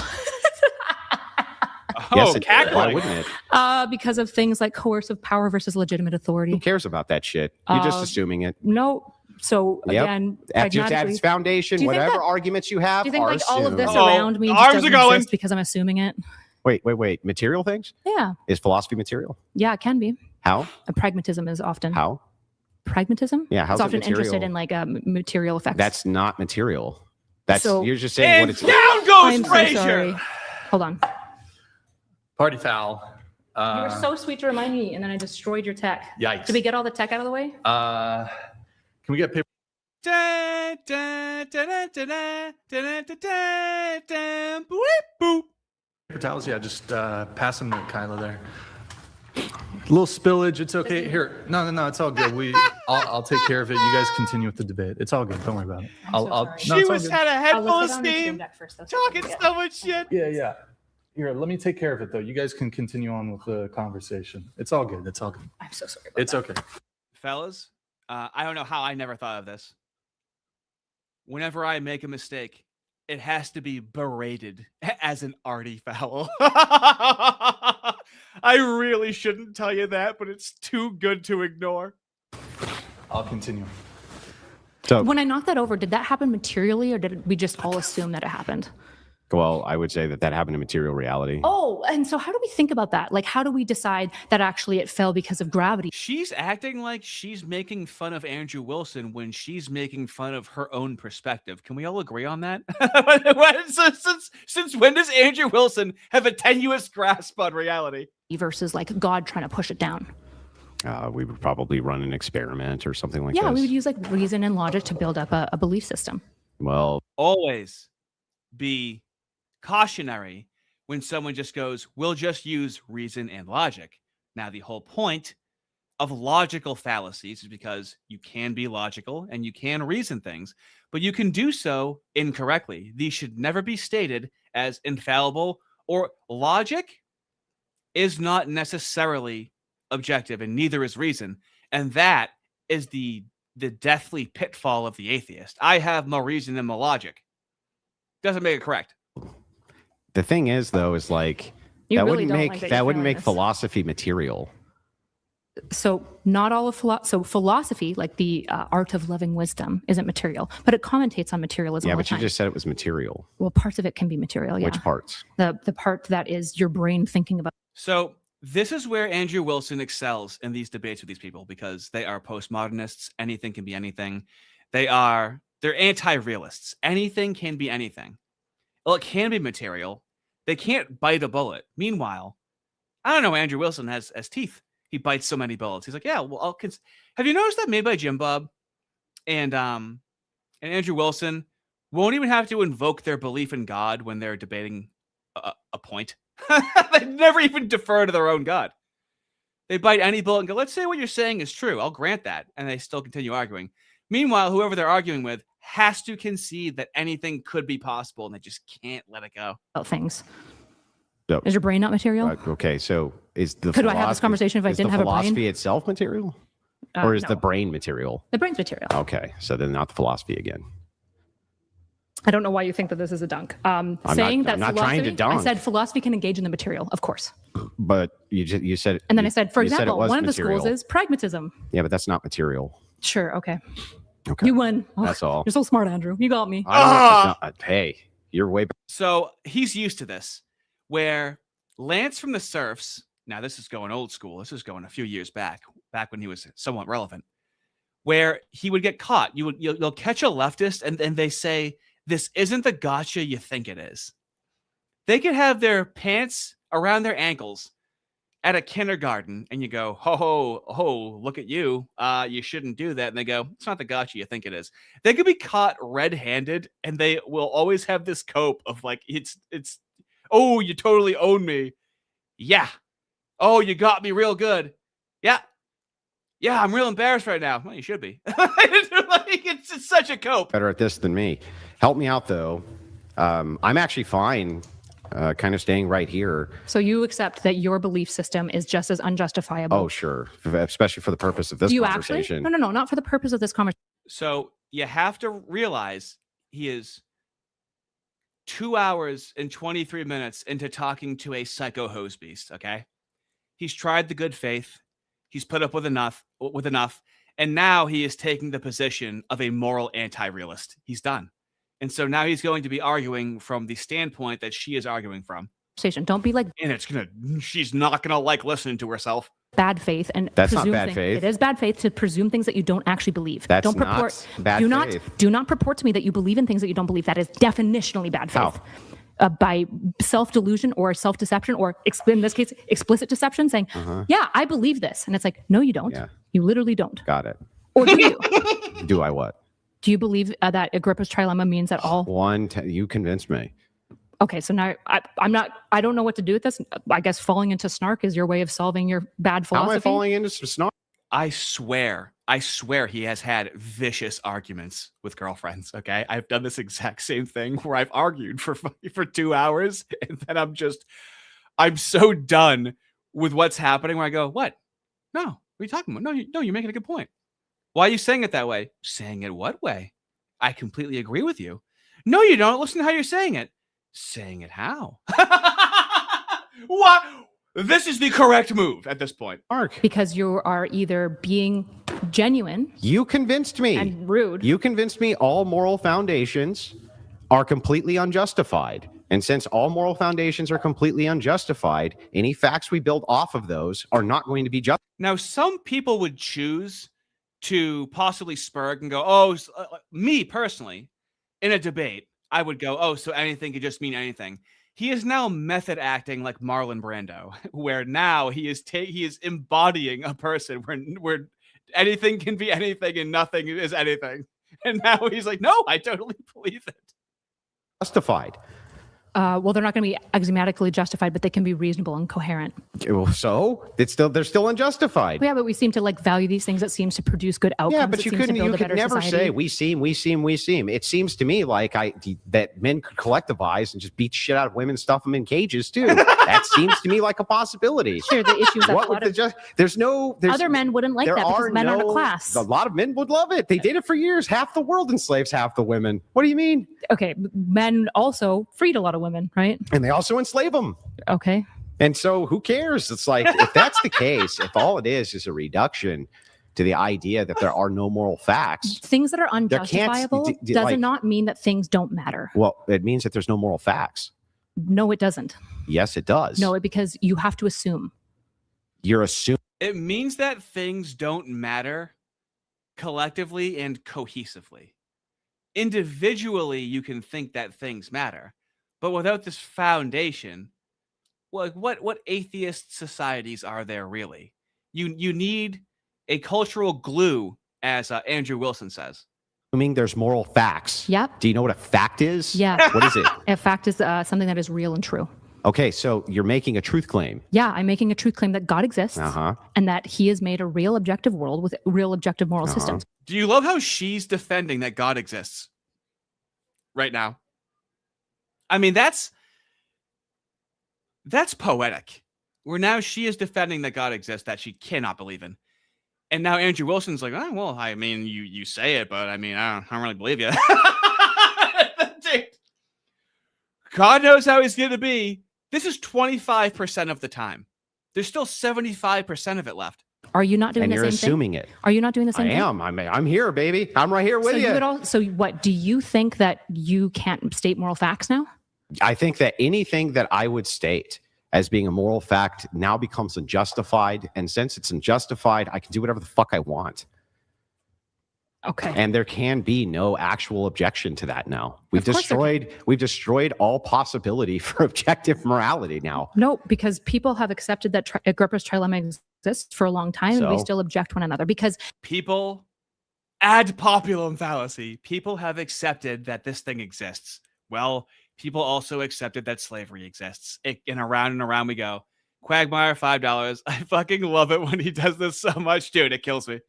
I laugh out loud alone by myself because, like, there's a certain tone to the debate, but then I feel that tone shift, and I have to like look at my screen when I'm listening to it, and I'm like, oh my god, it comes out, it strikes without warning. Bear in the Woods, $5.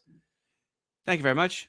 This is the ultimate evidence that the right can always argue the left's, particularly the far left's, arguments better than they can. 100% of the time, without exception. They cannot accurately, the moos and the left cannot accurately represent the position of the right. And this is why there's a resurgence, because we are seeming reasonable, because we are being reasonable, even in the face of such moral treachery, I would say. Kill them with not kindness, being civilized. So whether what? or not, so you and I assume the Those same aren't things. moral facts anymore. You don't have moral facts. You just have assumptions. Sure you do, because God exists. We're assuming that God exists. No. That's an assumption. It has to be. Then if it is and has to be, there are no moral facts. So this is great. She's a Christian that assumes that God exists, right? That, you know, that kind of Christian supports gay marriage, assumes God exists. Nope, that's incorrect. Fellas in the chat, I'm going to put them all up. Did Jesus Christ rise from the dead? I'm just curious if there's any actual Christians in my chat. Correct, because we're assuming moral objectivity. Okay, give me a stance independent reason for the existence of God. Sorry, a stance independent of reason? Stance independent reason is sir. I don't know what that means, sorry. So give me, other than because Erudite believes it, God is real. Yeah, so I'm kind of a Thomist in this way. I think that like God demonstrates and shows himself in every part of the world. I think that he is in the design of the trees. And That's the a ducks. stance. Yeah. Yeah, I need a stance independent reason. Sorry, so you want me to not use any logical reason? Technically, Just he something raised from the outside dead. of you, which would demonstrate this. The Cambrian explosion. Okay, and that demonstrates God. I think it does, yeah. Okay, and that's a stance independent reason. Yeah, because the Cambrian explosion literally happened. So therefore, it's a stance independent reason. Yeah. Are you sure? Sure. Okay, I just want to make sure. So your stance independent reason is there's an explosion, and that proves God. I think that's one of the proofs, yeah. Okay, got it. And that's not your stance of that. You're just doing like word games now. No, You are. no. I'm just Yep. asking for a stance independent reason. So how do you It does has nothing to do with me. we get to do like I'm with you. There are no stance What you're independent doing- reasons. I love that. Hey, I'm agreeing with you. He somehow has flipped this into now the level of sarcasm here. It really is ripe. For God. Okay, so what you're doing, I guess I need to just be meta again because we can't engage in any fucking substance in this conversation. This is the most substantive it's been. Literally not substance for you to go, I guess I'm assuming the same thing as you. So you're just assuming and you're just assuming and you're just assuming and reason and logic don't exist. It's like, no, of course reason and logic exists. I would make an Where? objective, Where do they exist? out there. You can Where? Just so you guys know, in the United States, marital grape was legal up until 1993, where you could grape your wife and it was a different set of laws because you were married to her. Now, I'd love to have a conversation about that with religious fellows at some point, possibly on Sunday when I'm doing my Lent streams. But unfortunately, people like her, kind of the reason why you had to be like, well, you know, I mean, I know we shouldn't, but, you know. But math tautologies, humans don't create math tautologies. They exist regardless of whether or not I want to engage with them. Where? 2 + 2 = 4, always. Where? Out there. Where's there? 2 ducks and 2 ducks = 4 ducks. Yeah, but where's that? The material world. In the material This is world? what I mean, by the way, when I say that he's just trying to do word games now. Because How is it a word game? it's necessarily a word game because everything that I am saying is completely reasonable, coherent. You're just trying to make it seem absurd. That's what you're attempting to How do. am I making anything seem absurd? Every single time she accuses him of doing what he's doing, which he is 100% doing, he goes, "What do you mean? What? How? What are you talking about?" Like, he's spent time. It takes energy to be articulate, have integrity, be forthcoming. It takes no energy to do what he's doing now, and he's having the time of his life. Obviously what you're attempting to do, because you, A, will not allow me to internally critique you in return and show. You have to remember, leading up to this, okay? If you're not convinced yet, leading up to this, right? We can see it was building. It was building within him. Was that all that happened? Of course not. What really drove him to the point where he's at now? That one. That's what you're seeing right now, okay? After that, after an hour or two of that, I wouldn't even call it full troll mode. The man's method acting right now. Stunning, brave. The audience, for example. You've convinced me. What do you mean? No, I have not convinced you. And I'll just take it. I'll just grant that I've convinced you. You've convinced me. But you're not letting me internally critique you now. Go ahead, internally critique me. Okay, so how do you believe, like, why do you believe in God? What do you think is good? Because I assume him. Okay, but why do you assume that it's good? Because I assume it. So you just assume it? Yeah. So it's just preference. He is stone-faced and stoic right now, seeing how animated and pissed off she is, because all he has to do is make the world's easiest arguments that the left makes all the time. Oh, this is delicious. Yes. So there's no like moral objective fact. Correct. So you don't believe in any moral objectivity. Yeah. Okay, so when other Christians insist that there's moral objectivity, what would you say to those Christians? I would say that they're wrong. Oh, okay. Is that what you're actually going to say to people going forward? Of course. Okay, so you're looking at the camera right now and you're telling all of your Christian followers that when they Erudite has convinced me that the Christian position is that there are no moral facts. Yes.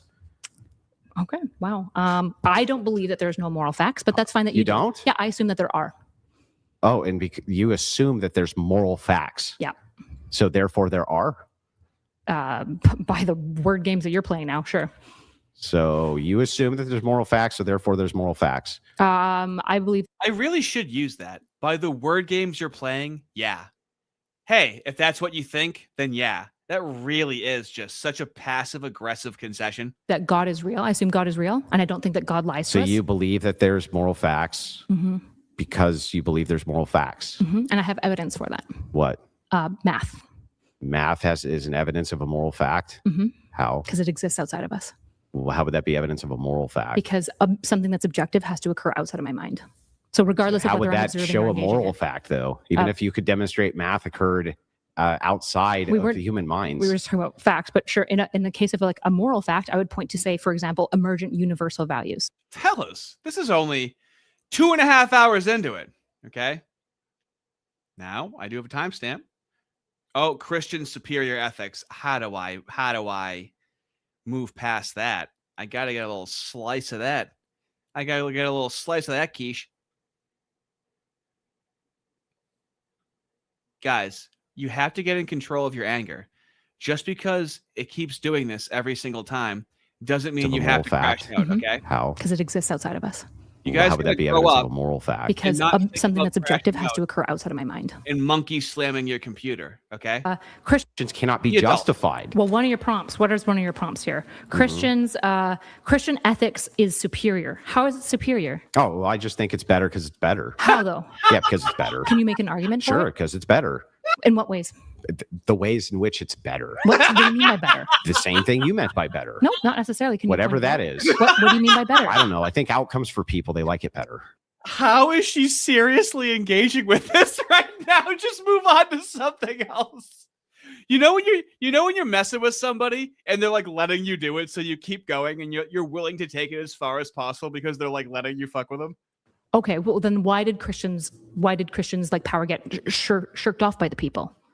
It didn't. What do you mean? Well, most right now there's a bunch of people who are proposing that Christians retake power. What are you talking about? Yeah, and there's not a lot of political will, thank goodness, behind them, right? But if there was, why? I still haven't actually heard an objection for it. Yeah, I would say that people did want to shirk it because of Western liberal democracy. But Western liberal democracy allows the conditionals for Christians to do it. Yeah, then Christians still. So then I still don't. I've never. It would be more ethical for a Christian to not do it. I guess back to the heart of it. Now that we're tying it all back in, what is the objection to Christians utilizing the framework of the Constitution to take over and amend the Constitution? It's unchristian. I've already said this. Oh, Why is it unchristian? Because I think that the faith itself, Jesus was not political. I think there is a typological argument for over time we see a complete reduction of statehood and priesthood, and it separates entirely to the point that in the typology of Jesus, we see him rejecting being a king, rejecting statesmanship, and refusing to make a physical kingdom on earth. And we have it through multiple verses, which we can get to if you want. Okay, well, let's get to them. Okay, so John 18 is a good example. My kingdom is not of this world. If it was, my servants would be fighting. And this is when he's talking to Pontius Pilate. Mm-hmm. Okay, so that's a good example of him saying, Pontius Pilate, or when Andrew Wilson debated Wick, which I covered on this very channel, Pontius Pilate, as Wick said.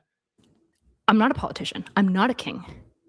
And if I was, there'd be civil war, but I'm not this thing. So Jesus says, I am not a political figure. Is Jesus God? Yeah. Okay, so when God You just assume that? when God anointed kings, Good faith. was he doing something wrong? No. I'm super confused. Why would Jesus anoint kings? Jesus didn't. As an atheist that acts as well as I can in service of Christ, she's only a Christian so long as it serves her political needs. This is why I have the utmost respect for people that are Christians with their fucking chests. Okay? I have many people in my audience that want to believe, or have been former believers, but then are no longer believers because of awful experiences at churches they've gone to. Constantly having conversations in the background to rectify this. But do you believe or do you not believe?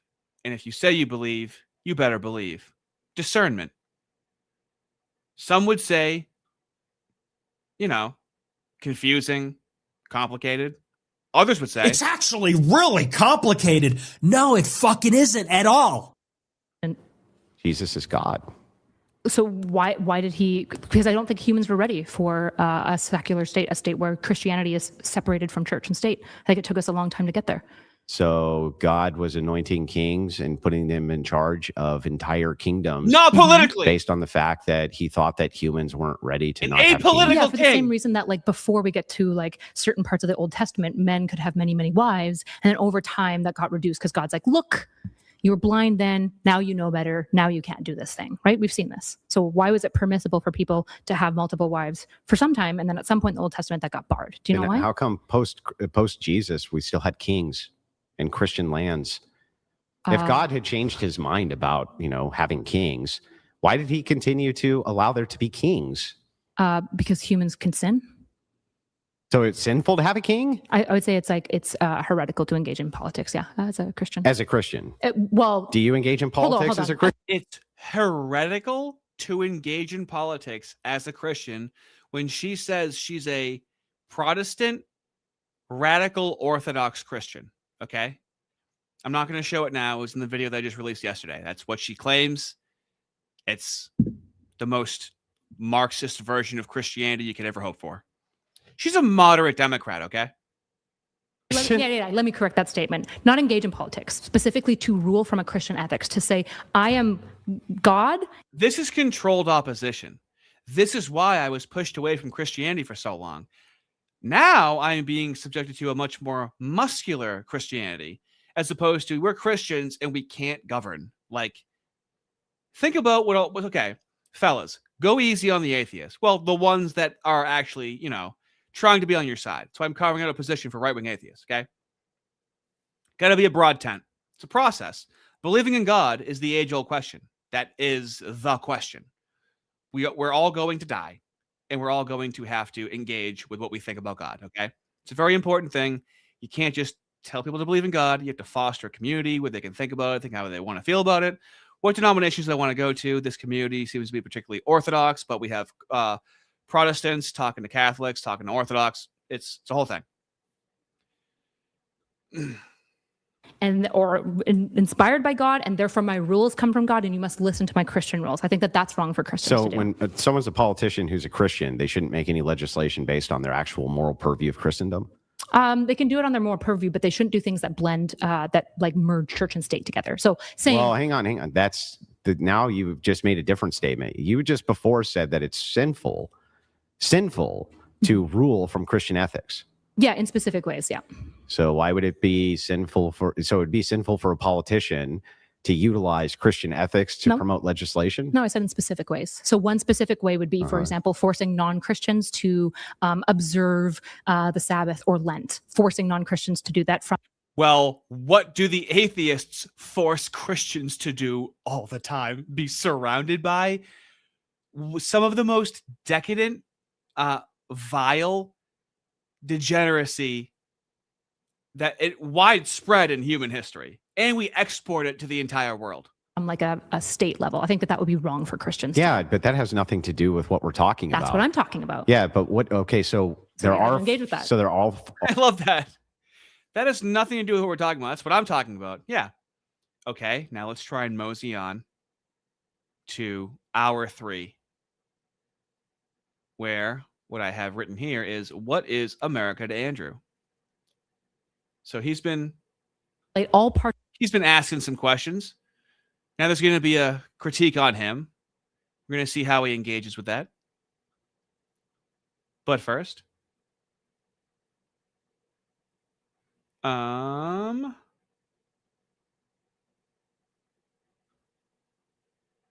GM for $5. Thank you very much. She's a Christian. I think she was converted by the sword. Hey, man, she says she's a Christian. And if someone, it's like when a man says he's a woman. It's operating on that same lack of discernment. Well, she says she is. She's wearing a little cross above her fake tits. She's wearing a little cross above her fake tits. I need you guys to realize, when I laugh in videos that I make, I'll write things down and think it's kind of funny, but you only realize how ridiculous something is when you're saying it out loud. Grace Lair for $20. Happy birthday, Artie. We love you. Well, I don't know how it's going to go, because I don't know who I'm going to be. I'm thinking on Sundays, no ads, no super chats. Kind of like, Bill Burr Monday Morning Podcast, because I'm going to be doing some pretty intense fasting starting tomorrow. I don't know. I might be a little moody on Tuesday when I stream with Fist. But I'm thinking of doing, I don't know what I'm going to do, but I know that on Sundays I get to quote unquote break the fast. And so I'm just going to be rambling out loud, something like that on Sundays during Lent. Maybe it'll turn to something in the future. I don't know. But yeah, thank you. My cup runneth over. And so I feel a responsibility to think out loud about the deepest questions known to man. And the best time to do that is when I'm starving myself, I think. Theodore, $5. Thank you very much. This is just testosterone versus estrogen, the debate. They sound like every snippety married couple. I know. That's the charm of it. I'm really glad you said that, because that's what I'm trying to extract out of this, because listening to it for 8 hours is horrific. Waffle baby, $10. Thank you very much. I missed most of the stream. Can you restart it? Why are you people like this? Why are you like this? What does that do for you to be so weird? I'm normal. Can't you be normal like me? Anyways, thank you very much. What is America to Andrew is what I have written down. Let's see. To the Constitution, except for the 10th. Wait, they really like that one. Most Christian nationalists, at least ones who are in the mainstream that I'm aware of, they do advocate that most of this stuff gets pushed back to the state, like what used to happen with gay marriage, which is why it was, every time it was voted on, they said no, and he had to use the constitutional route. And do you think Christian nationalists would prefer it's at the state, or do you think they would actually prefer a federal rule on abortion? Do you think Christian nationalists want a federal ban on abortion? Well, if they had a federal rule on abortion, they would have to pass an amendment, which would be the will of the people. Do Christians want that? Yeah, of course. What's wrong with that? So I am outlining right now that you trying to pretend as though Christian nationalists just want state rights is dishonest. I didn't say that. That's absolutely all they want. Because I said, well, do you think that Christian nationalists would try to push through Christian ethics on people? And he said, well, I think they just want it at the state. No, of course. No. I said that issue, they would refer to the state. But within the purview you don't of think that they powers, would prefer a federal ban on this?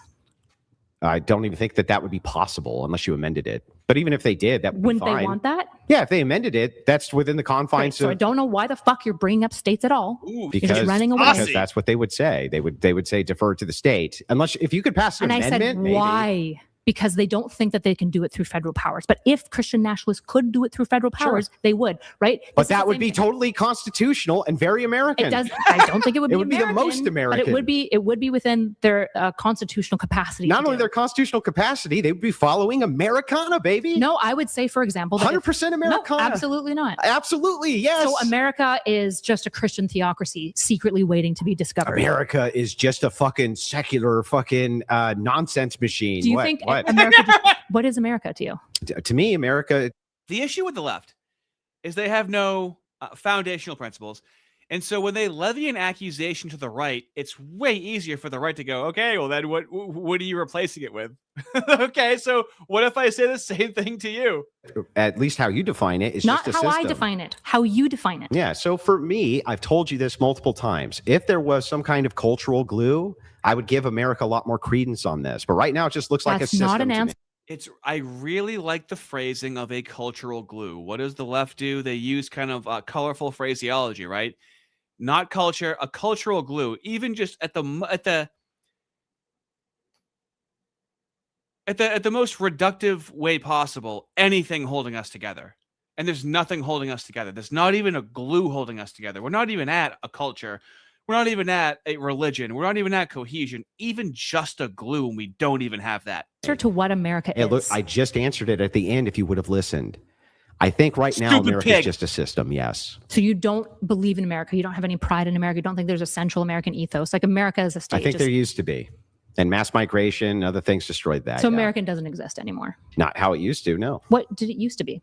What was some of the central ethos? What made something American? Yeah, so I would largely agree that if you have a population center or a population group, it would be the people plus the values. So I would say that what was fundamentally American once upon a time was what would be called pan-Protestantism, and that would be combined with the ethno group and then the cultural glue.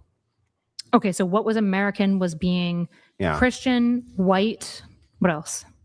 Well, I'm just saying if you wanted to have something which was foundational, that's what we had at the time of our founders, yes. Well, I'm asking you what American ethos is to you because you think it's dead now. So what was it? Because you That's seem what to it be, was. So Christianity, whiteness. Pan-Protestantism, Sure, not just Christianity. sure, but we can probably Pan-Protestantism was what it was. Okay, pan-Protestantism. So you Why is she saying, oh, okay, okay, pan-Protestant? Do you not know what that, like, me as an atheist who is incredibly historically illiterate, with context clues, I could just assume what that means, like, very easily. It makes sense that not everyone practices the religion the same way, and so there's different variations of it, and so they can't. A woman can't understand what a compromise is, dude. It's incredible. think that it is a religious endeavor and it's an ethnic. I think that without the religion, that whole idea of a moral people doesn't exist. So you believe America is white? I think foundationally it was, yes. No, but is that central to the American identity? I think it ethos. was, yes. Okay, and you think that we've lost that? Yeah, of course. And that's a bad thing. Well, I don't think it's an American. Do you guys remember when she said that she was fine with white people being the dominant hegemonic force in the United States? Does anybody remember that from the beginning of the stream and the video that I made on this? Wild. I haven't seen anyone else call that out, but at the same time, the video hasn't been out that long. You have to understand the autistic blackout I go through to pump this out so quickly. Thing. So it's un-American to have people of color. I think by this standard, the idea of what America is, when I say it's now just a system, then I'm saying what it used to be were these things. Do you agree? It used to be these things. An idea. Yeah, an experiment. Yeah. Great. Yeah. And within the confines of this experiment, it's perfectly acceptable for us to change the parameters, So right? so to bring America back to what America was, is that something you would care about? An incredibly important point. It's an experiment. So let's not act like it's bolted to the ground and it's completely carved. No, we literally call ourselves an experiment. And we're done being experimented on, okay? So let's not act like this is set in stone and also an experiment. That's moo double talk. Doing? Do you love America? Like at least when I say America, I mean your version of America. Would you like to bring America back there?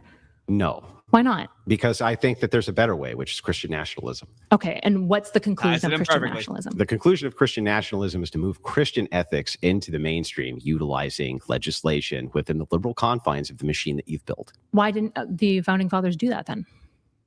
Didn't we just go over this? We They did. left it up to the states. And why didn't they write it into some federal capacity for the states to We've override already it? been over that twice. So the thing is, Dude, this is hour 3, and I showed you how they talked about this in hour 1. And 2 hours later, even after he was messing with her, we go right back to the argument. it's just like, So what am I? Hang on. Any pan-Christianism? First, let's so see you if we want can Mormons? find. Let's see if we can find some agreement. Yeah, sure. Sure. Let's see if we can find some agreement. Do you agree with me that foundationally this was a white nation? No. Was Benjamin Franklin an atheist? I think one of the fellas said that, or one of the comments said that somewhere. So, are we going over all 8.5 hours? Yes, and we're going to do it at 1x speed. No, I have timestamps. I don't think whiteness is central to American ethos. Okay, Western European. I don't think the color of your skin is central to an idea at all. You don't think that foundationally though that was a part of the cultural glue that kept things together? No. Not at all.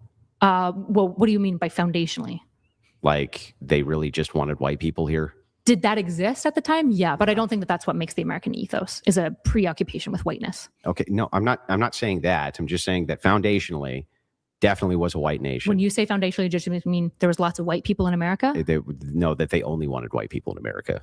Well, the issue is they didn't even have a good conception of white at the time that you're talking about, right? Because they didn't. Western European. Well, they didn't like Irish that much. And They didn't have a good conception of white at the time. In no universe could anyone that says that defend what that could ever possibly fucking mean. Like, what is that? Even now, white nationalists will have like a debate over it. I love how the right always has to be airtight, definitive, certain 100%, but the left gets to be wishy-washy, Canadian, not American, and tell us what the fuck to do. True. There was but a whole bunch of but issues They with definitely Irish. wanted Western Europeans. I don't know if that's true. They explicitly Like they wanted the English. They They wanted the basically French. only wanted the English. Yeah. They didn't really True, want the French. True. I'm even willing to concede that. Right. So, But they wanted something that was not what we have now, which sure, is but I like don't South think America pouring in. the immigration preference is a central thing to the American ethos. Because I think that if it was, the founding fathers probably would have written it into like at least the Declaration of Independence. They They did. would have done somewhere to say Wait, the white man. Yeah, early laws, they did say that. She's actually. looping. I don't know if you knew that or not. The Declaration of Independence has nothing to do with white man. No, the Declaration doesn't. Yeah. But early laws is what I said. Early laws did regard people of good character who are white. Does it feel like we've already watched this? She's looping that hard. Yes. Sure, but I don't think that that's central to being American. Okay. Because I don't think the founding fathers are the only thing that makes something American. Okay, I agree. I'm Okay. just saying that when we're talking about a culture, the culture of the time, right? It was white and pan-Protestant. Sure, and I just if I found out the founding fathers sat me down, they're like, and that's really central to being America, I'd be like, I think you guys. Then are if wrong. all that is sent, Think of the level of autism you have to have that you need to have it be explicitly said to you to then go, now I understand. Nothing can be intuited from history in a sequence of events. It has to be explicitly written down, then she understands it. This could be some female autism, possibly. central to being America is this experiment, and the experiment is just the idea of we have checks and balances and a system. No, it's more than that. What is it? Ingenuity. Christian nationalists. Hang on, I'm almost done. just- Christian nationalists have balance is this experiment. Okay. That caught me off guard. This will happen to me editing sometimes. Okay, now I'm present for this. I just want to watch her eat her tits on that one more time. Experiment, and the experiment is just the idea of we have checks and balances and a system. No, it's more than that. What is it? Ingenuity.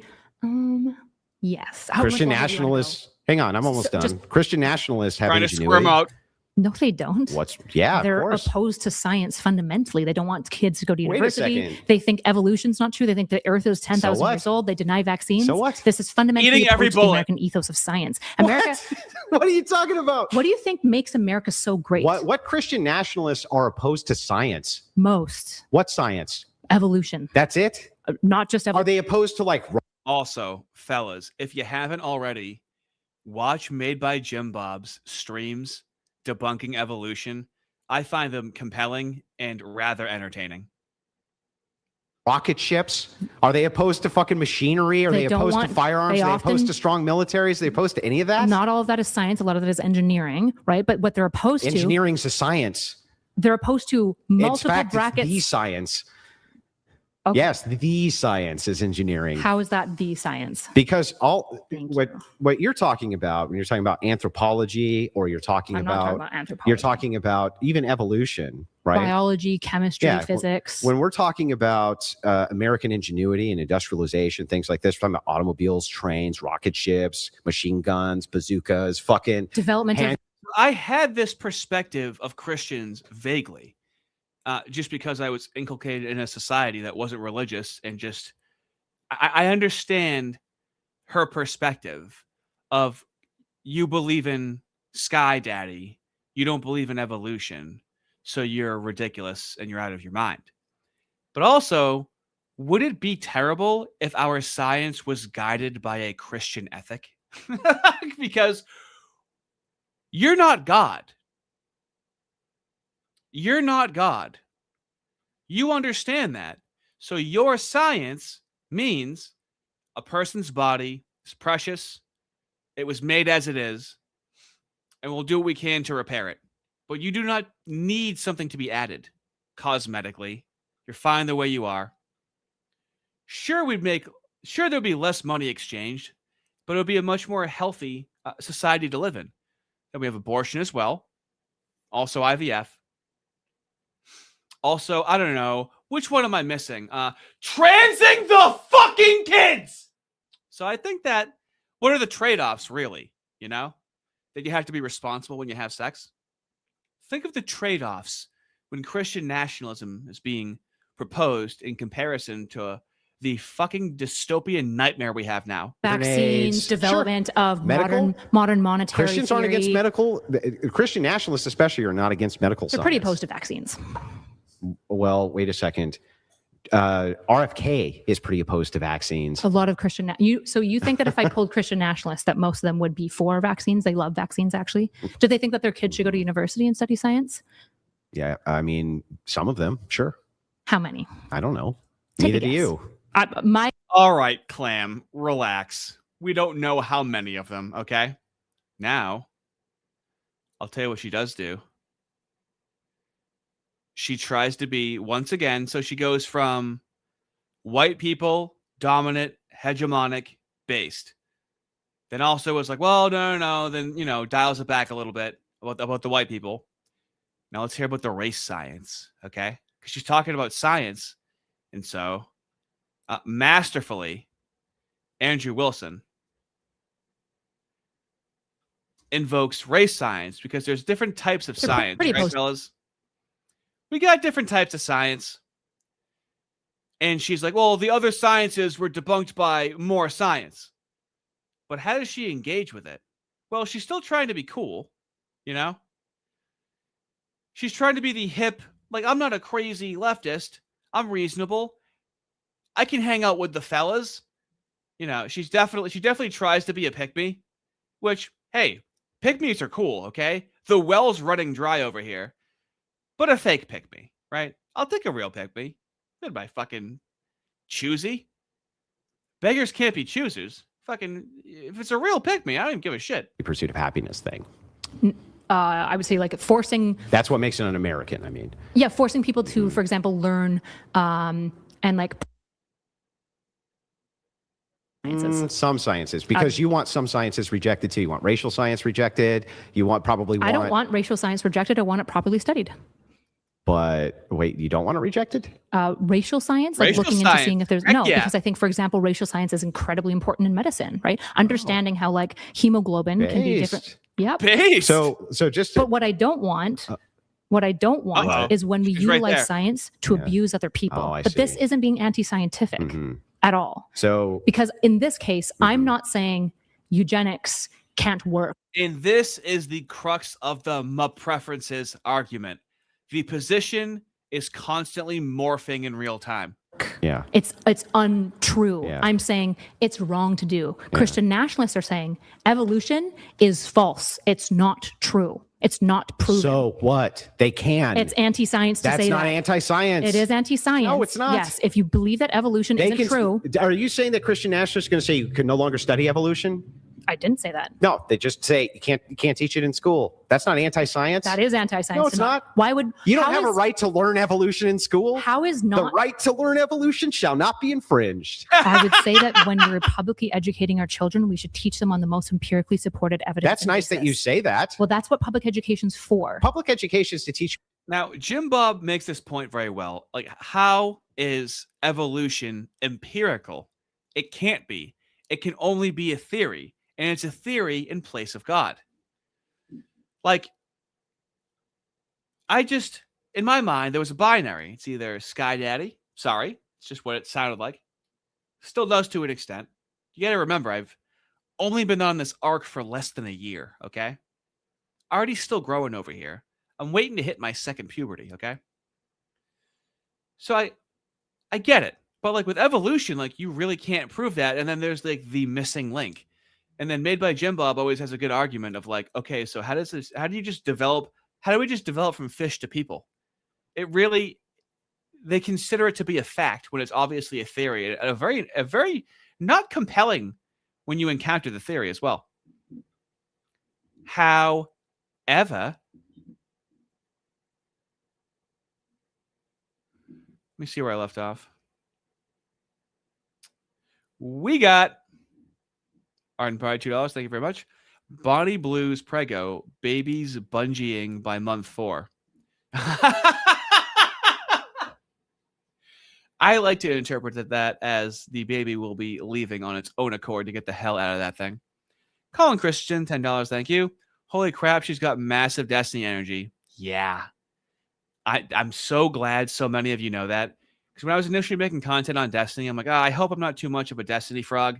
And just like I don't want to know like way too much about Destiny, and then I'm talking about Destiny, and people are like, oh, why do you know so much about him? Like, he's been around for a while. I'm so glad you guys can pick up on these Destiny mannerisms. Very encouraging. Theodore, $5, thank you. White was established as a category in law by 1692.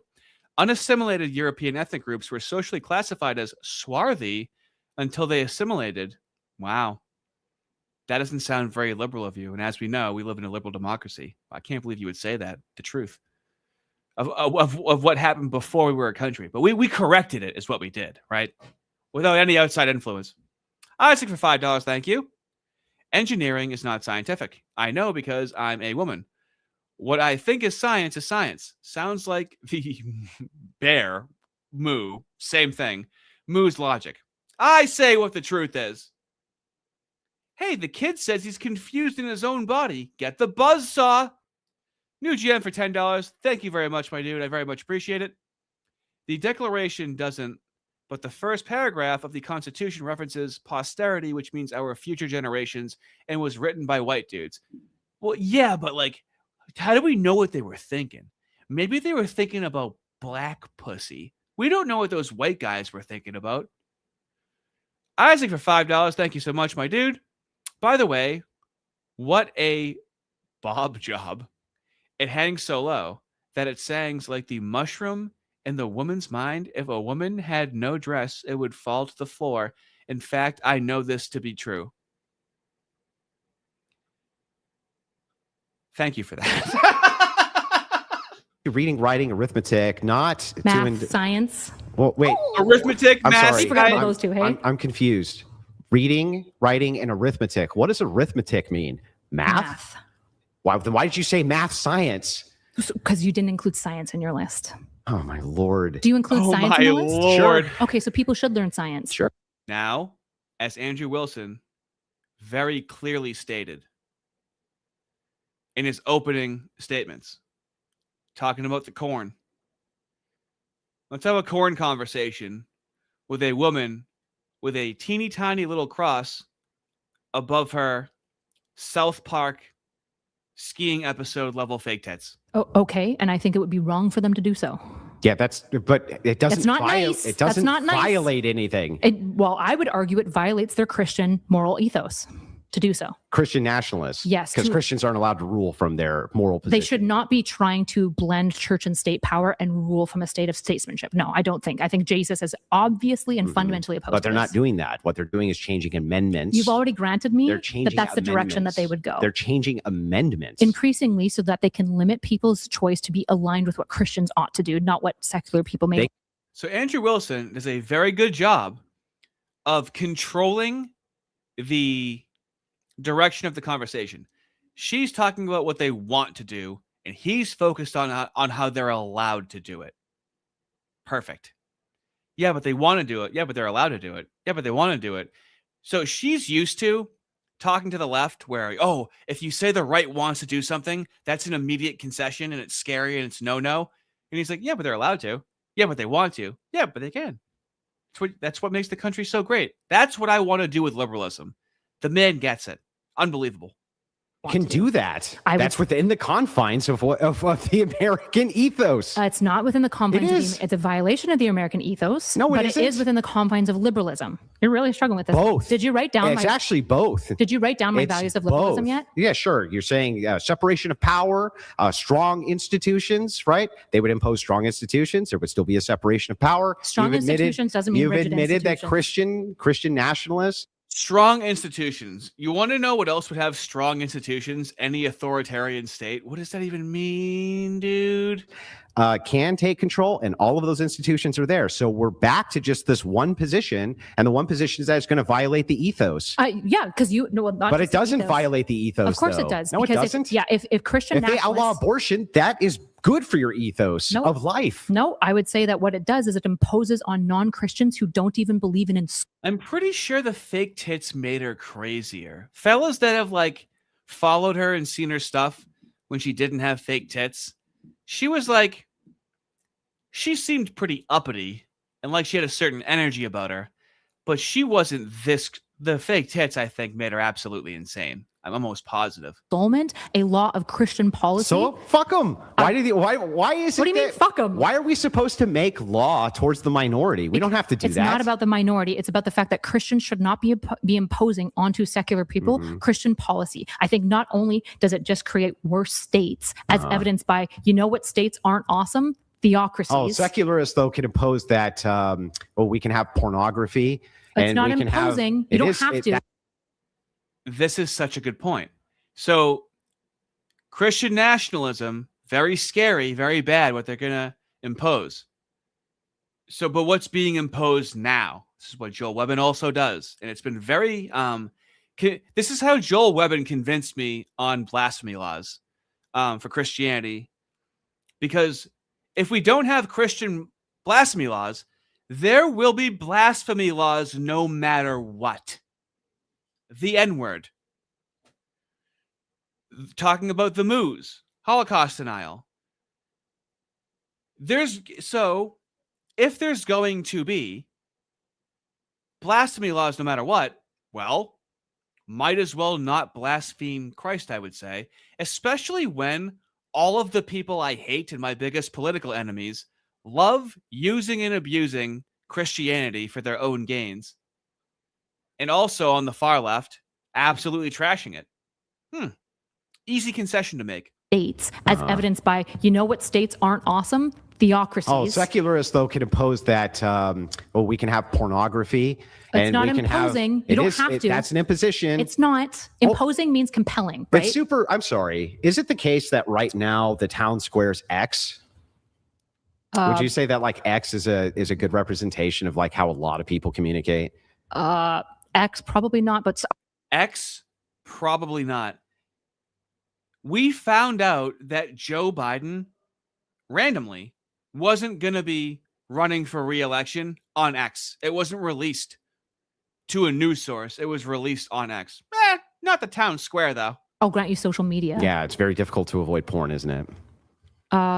Sure. Yeah. So the thing is like, Do you have to be on social media? The idea of the imposition here is like if they go in and they Great outlawed it, imposition. if they outlawed pornography, right? So what? Isn't it difficult to be an OnlyFans model? You can't have a hard time signing up with banks, all these sort of things. So you have the liberty to do these things. You have the liberty. Isn't it hard being an OnlyFans model? you have difficulty. Like, she's on the Whatever podcast, acting like it's difficult to be an OF model. I didn't even realize that. Out of all the places to act like banks, you can't get a bank account. What are they, Nick Fuentes? What are you talking about? They can't get a bank account. What the fuck do they care? The people that run the banks are also running OnlyFans, motherfucker. What are you talking about? Where did you pull that out of? Especially on Whatever, where they showcase how easy it is. I didn't even realize that the first time. To get rid of all porn on your social media. There's means, right? It's harder. And you can take those things away. That is part of Americanism. So none of that has to do with states compelling, right? A secular state isn't forcing people to look at porn. Wait, but a secular state is allowing for it. Doesn't need to. Yeah, they are allowing. Yeah, and we don't need to allow. This is such a plausible deniability for perverse incentives. We're not making you do it. We're just encouraging you and making it easily accessible. In no universe could that be good faith. There's no good faith interpretation of what she's saying. Allow a secular state to do this. It's not necessary. Sure, you could try to collectivize and convince both Christians and non-Christians to make laws on porn. And that would be the proposition of Christian nationalism. And then I would go to those people and say, how effective is that at actually reduce? If the goal of the Christian nationalists and of the secular people is to have people consume porn less, right, overall, because I think it's better than them, and say, how well has abolition laws worked for getting rid of a behavior? Well, I mean, by that metric. You know, you're right. We abolished slavery, and look it, they're still slaves to this very day. Wow. Airtight. I don't know how Andrew could possibly come back from this argument. Why do we abolish murder? Why do we have a law against murder? Because I think it's way more possible to use deterrence on murder. And I think the state it's possible is worse. to use deterrence on everything. Porn is going to be significantly more. Do you see how she starts her statement with, because I think, and you know that drives them crazy. More difficult to prove, but also on top of that, I don't think it leads to a better. Consumption necessarily is going to decrease. Well, again, statescraftment is about making what makes for like a better society to live in. That would be a better society. No, it would be a more moral society by your standards. It would be empirically better too. People having to do black trade porn, which is what would happen. I'm sorry. How are they being forced to do blackmail porn? I didn't say that they're being forced. Right. I'm saying they're not being forced. That would be the natural conclusion. They're not being forced. They're being forced to not do porn. That's it. Sure. But what I'm saying is that statescraft isn't about like anything that you're talking about. It's about whether or not these policy would lead to like a better outcome for society, and right? How would these policies not lead to better outcomes? Because having a proliferation of black market porn is probably going to increase human trafficking, which we have actually seen. It's probably going to increase the type. It increases human trafficking when you stigmatize selling your body for money. You want to know what would decrease human trafficking? Is normalizing selling your body for money. Wow. She's so Christian. You can tell because of the fucking cross above her fake tits. I wish I put that in the video. Of like we see it the opposite behavior. way, actually. Places where prostitution is legal, you see more human trafficking. Do you know why? Why? Because they're prostitutes. And so they become far easier to exploit because they're in sex work. So you'll find this, by the way, across the board. That's been one of the most comprehensive studies. You can find it on Rachel's Substack, in fact. And the truth is like science. There's a ton. Well, it's a meta-analysis. It's not like she didn't just. I love the idea that, like, on one hand, they act like Christian nationalists want to just like chain their wife to a radiator when like his wife is like, you know, a published author in a sense and like contributes to cultural conversations and does research and shows all of her references. But that's not science. That's his wife used the scientific method in order to come to these conclusions. References. This is what they said.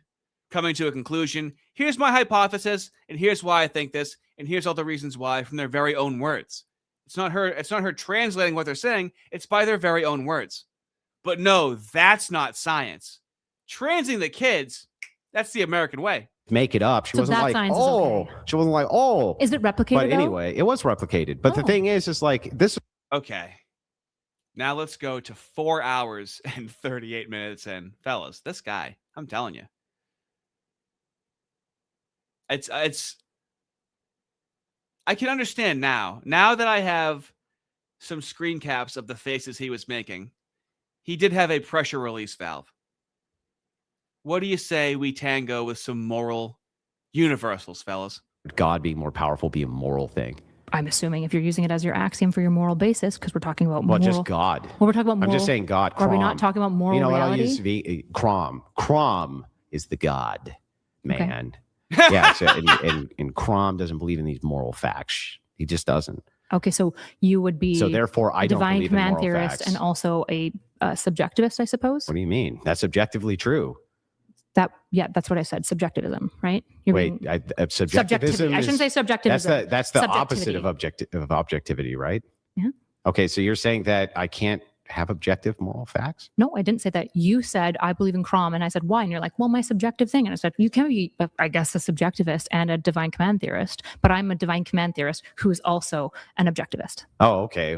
Then I'm confused. The God that you believe in Establishes moral law outside of me that Oh, he could be does. observed, engaged in. Yeah. He does. Mhm. Okay.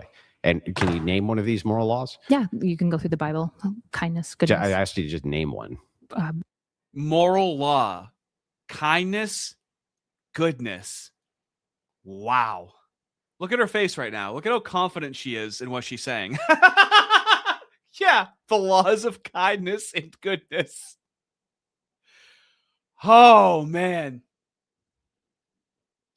You know, could you imagine if her boyfriend just beat the shit out of her? Could you imagine how unethical that would be? That wouldn't be moral at all if her husband beat the fucking shit out of her just for no reason. Wouldn't that be like that would be the wrong thing to do? I don't condone that. Why would I? How could you ever condone beating the fucking shit out of her? That would be wrong. See? Being moral is very easy, fellas. Love. Love is a moral law? Yeah. Based on your Well, it's not a assumption moral of law. God? That would be an objective, like moral fact. Okay. Love. Love is it exists. universal? It depends on when you say universal. Mhm. I don't know what you mean. Do you mean in an absolutist way? Do you mean in an Absolutist ontological way? way. Yeah. No, because you like How do you mean moral? Has to be a red flag, right? Well, what do you mean by moral? That's not a good start to a that's not a good start. That's like what a pedophile would say, right? You know that's not moral what you're doing to that kid, right? Well, what do you mean by moral? Like what kind of good, decent person needs clarification on the word moral? how would it be I don't know. absolutist? I'm What does asking love you. look like? Okay, is there any moral universals from your God? Universals as in like they exist outside of us and they like Universals as in, do you see how it always has to be morphed? Oh, I see why you hate atheists so much. I'm sorry she's Christian. I'm sorry. are can affect us, but the issue is how do you know them? And you have to know them. In I'm a not even logical asking you way. how you know them. I'm just asking I'm if it's the answering you. case that there's a universal moral fact. Yep. What is it? Love. Love is the universal moral fact. It will be one. So everybody ought love. Kindness, Okay, justice. Everyone ought love. Everyone ought be kind. Everyone ought seek justice. Yeah, okay. Everyone ought And if do mercy. those people don't do that, they're sinning. theoretically, but we would have to look into the context of what's going on to actually know if they're not doing that or if there isn't a Well, pluralistic let's just say they're balance. not loving and they don't know anything about God. Andrew Wilson is in the 4th hour right now. Let's act like it's the 4th round in an MMA fight. He looks as fresh as round 1, dude. I don't know how he's doing it. Well, if they don't know anything about God, right, it's hard to do sins, because when we're talking about sins of omission and commission, mostly, and action.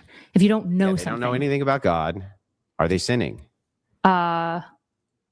Wait, if they're not, I don't know. What You are we don't know. talking about? Yeah, exactly. Wait, no, hold I on. know. You're being like, if they don't act in See how she needs a specific situation in order to give an answer, right?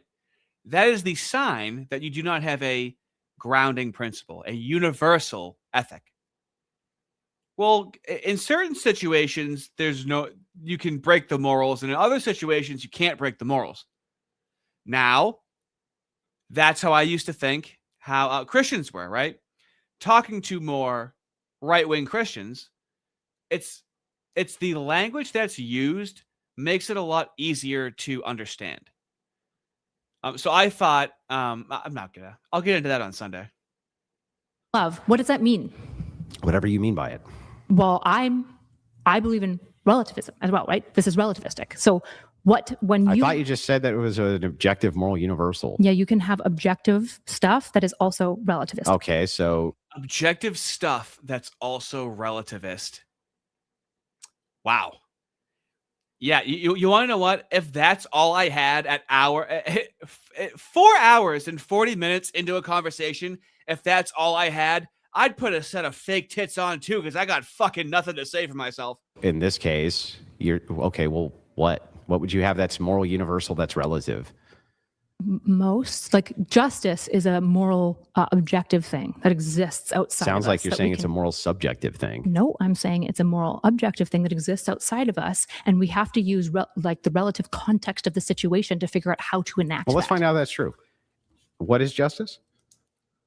I'm not sure if I can define that. Seeking justice. yes, this is the issue. These are irreducible. Doing things justly. Justice is doing things justly. Yeah, it's circular. It's circular. She literally, I didn't see this. I'm essentially right now viewing this with a clean brain, right? I was more into the first 2 hours, but here, okay, that's powerful stuff. Yeah, my moral of justice is circular. And Andrew Wilson's like, wait a minute, do I try and fuck with her right now, or do I actually engage with this? You can see him not know how to play it because she shows her whole hand of cards. Justice? I'm not sure if I could define that. Seeking yes, this is the issue. These are irreducible. Doing things justly. Justice is doing things justly. Yeah, it's circular. Okay. You don't like tautologies. What do you think justice is? Why would that matter? I'm curious your thoughts. If you're so unsatisfied Justice with is my doing answer. things just. What's your answer? I just gave you my answer. No, that's my answer. What's your answer? Same. It's not. I have the same view. You're being bad faith again. How What is it? that bad faith? Because you don't believe that, because you scoff. Fellas, can we agree that you can only exhibit this level of patience if you're a man of God? You cannot challenge whether or not Andrew Wilson believes that Jesus Christ is his Lord and Savior. I don't know how at 4.5 hours. Do you know how loud I would have screamed at that point? That's crazy. He played that very softly. That's a better man than me. I could never play it like that. That level of, I gotta see it again. I tried to move past it. He has this delicious little silence. He lets her sit with it. And he's trying to figure it. Almost stumps him with how stupid it is. It's like justice is a moral objective thing that exists outside Sounds of like us you're that saying we it's a can- moral subjective thing. No, I'm saying it's a moral objective thing that exists outside of us, and we have to use the relative context of the situation to figure out how to enact Well, let's that. find out if that's true. What is justice? I'm not sure if I could define that. Seeking yes, this is the issue. These are irreducible. He's ready to write it down. Doing things justly. Uh-huh. Justice is doing things justly. Yeah, it's circular. Uh-huh. Okay. You don't like tautologies. What do you think justice is? Why would that matter? I'm curious your thoughts. If you're so unsatisfied Justice with is my doing answer, things just. what's your answer? I just gave you my answer. No, that's my answer. What's your answer? Same. It's not. I have the same view. You're being bad faith again. How What is it? that bad faith? Because you don't believe that, because you scoffed at it. Unless you think your own purview is I didn't scoff. absurd. I just You said- repeated it. Justice is doing things justly. So is that not a scoff? Dude. Stay away from that bitch at the bar, dude. I think it's fantastic. You don't think justice? Stay away. I know it's pushing its tits out. That's Satan sniz right there. Don't do it. I know it's got frilly little sleeves on, and and the dress is hugging the midsection, flattening it, right? We got the boobs poking out, right? Got the hair covering the tits, leaving some mystery there. I understand the entire psychology behind it. This bitch is crazy, dude. She would lie about you sexually assaulting her, even though you were never in the same state. Is doing things justly. So is that not a scoff? No. So you don't think that that's a silly answer? No, of course not. Oh, you think it's a good answer? Sure. Okay. I think it's fantastic. Okay, great. My favorite answer of the night. So again, you're being dishonest. How is that dishonest? That's your favorite answer of the night is that justice equals, you don't think that there's a better answer. Well, I don't understand. Why do I have to continuously answer your questions for you? Well, I'm asking about your answers. But I literally believe the same thing you do. You convinced me of the Grippus trilemma. I told you that. Yeah, but you're being bad faith when you say this. How am I being bad faith? Because you don't actually believe in this, because this would... Dude, he will literally. I respect it so much because I've had these arguments with women where 5 hours, fellas, I'm not kidding. 5-hour arguments, and I'll sit there and do it. It's incredible.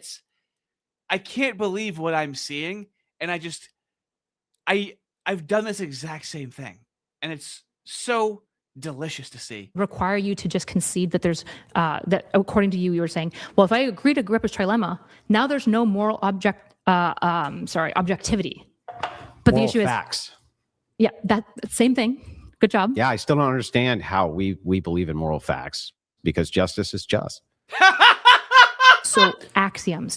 So objectivity just means that we believe that something exists outside of our minds, right? So she already said that it's circular, and now she's pivoting to that there's a way to discern it. Where subjectivity says it only exists because of my mind. So I think justice exists because God made it. Yeah, objective is something that does not require mind. Yeah. Subjective is thing which requires mind. Correct. Agreed. And So relative when I ask is you about context. when I ask you about objective moral facts, these are going to be moral facts that require no minds. And the context to understand how it's being implicated. This really feels like an adult talking to a child, doesn't it? He lets her have her temper tantrum, right? He doesn't take any of the bait. And then when she's more calmed down, he's like, and now you can tell he's kind of being more serious, but he's almost taking a parental tone, right? Now he's being serious. Now he's not trolling. Now he's really asking her to engage. We're talking about objectivity, and now he's trying to lead her back on the right path. My mind. So I think justice exists because God made it. Yeah, objective is something that does not require mind. Yeah. Subjective is thing which requires mind. Correct. Agreed. And So relative when I ask is you about context.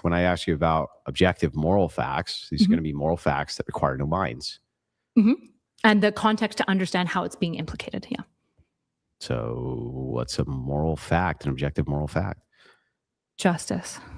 Justice exists. And what is it? Acting just. Do you have a better answer? Nope. So then why are you shrugging and shaking your head at What do it? you mean? I just said, oh. Dude, it sounds like his wife is hassling him. Not Rachel. It sounds like his hypothetical wife is hounding him about doing the dishes. He's like, yeah, fucking I'll do the dishes. He's completely stonewall disengaged. Justice exists. And what is it?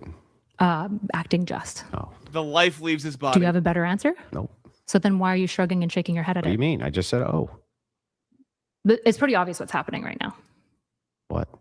That you are saying, I'm accepting this, but you're saying it in such a way to appeal to like absurdism. You're trying to be like, oh my gosh, it's just circular. Yeah.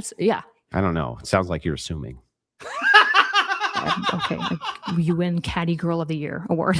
I don't know what to tell you. I don't know what I'm doing that's catty. Oh, you don't want to keep talking and you just want to be like, oh, I'm a moral nihilist now, which is not true, obviously. Then we can do that, but I don't know how to go forward. I don't know what I've done here, except I'm just.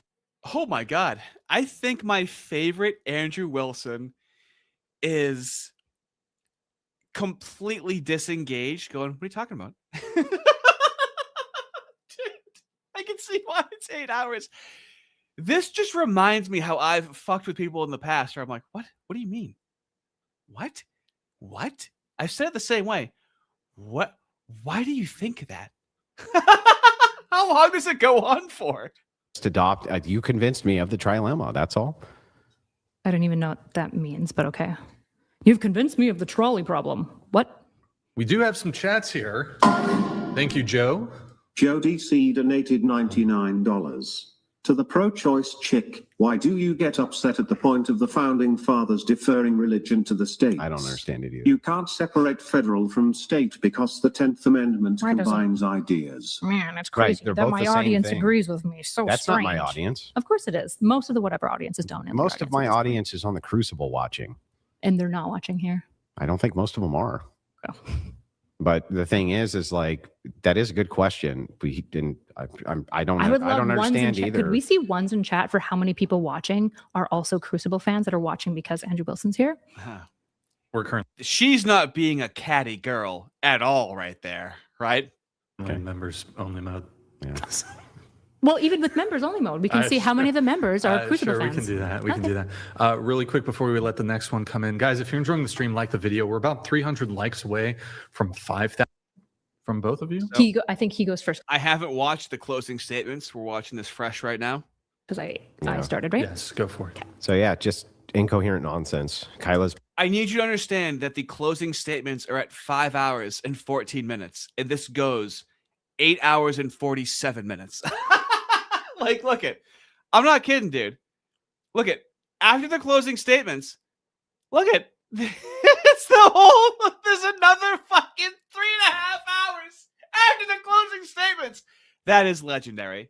And that's why I got to force Fist to watch some of this stuff because they do get into some more religious stuff that I need to hear Fist take on for Tuesday. position is that the feds, if it was the case that they wanted states to be able to implement religion, would have come up with some kind of bizarre compromise where the entire pan-Protestant fucking who lived inside of the United States would have all agreed to adhere to. It's bizarre. It makes no sense. It ignores the historic context of all forms of the compromise which happened due to the Articles of Confederation. She didn't know anything about the very amendments she was talking about. She doesn't understand the government structure whatsoever. Anytime we got into these various dilemmas when it came to what is un-American, what is not, she just appealed to vagaries.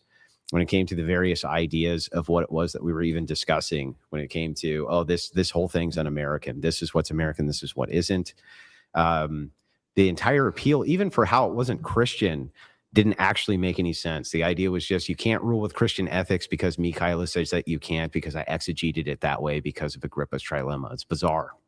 Not only that, yeah, that's true. The entire thing you claimed was, right? Why are you going out of your way to interrupt my closing statement? I wouldn't do that to you. So anyway, the whole point here is like she said that she just exegeted it to mean that Christians can't rule their ethics. She literally said she could not point to anything in the Bible except that even the passages she pointed out, the one she points out, she concedes immediately. Yeah, you're right. That's because he's bowing to Satan. The next thing is she couldn't point out the contradiction of kings except to say, well, the entire reason for that is because God wasn't ready to cede that people didn't need a king yet. And the second we came up with the new idea of democracy in America or Western nations or the nation state, now we're prepared to not have kings anymore. And that's what God prefers. It's the most bizarre shit that I've ever heard. Not only that, the entire idea that we could have moral facts within the idea of Agrippa's trilemma is fucking absurd. It literally is a reduction to that. So I like the whole thing to me was incoherent, but I guess the most incoherent part was I still don't understand how it's un-American for Christian nationalists to take office using the confines of liberalism in order to impose laws that they want. That's literally what America is. That's how America became less American. It actually is circular at the end of the day. I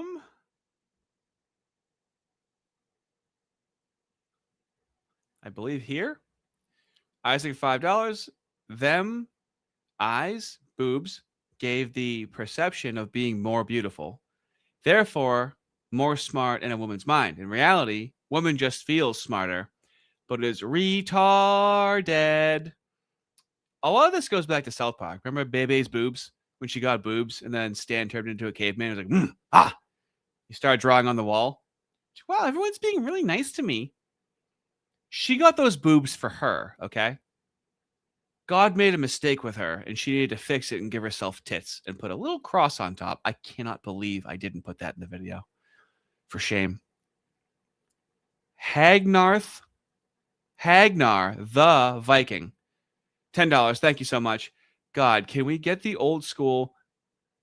It's good because the Politburo ordered its commies back. Modern progs are so ungrounded in reality, it actually causes me physical pain.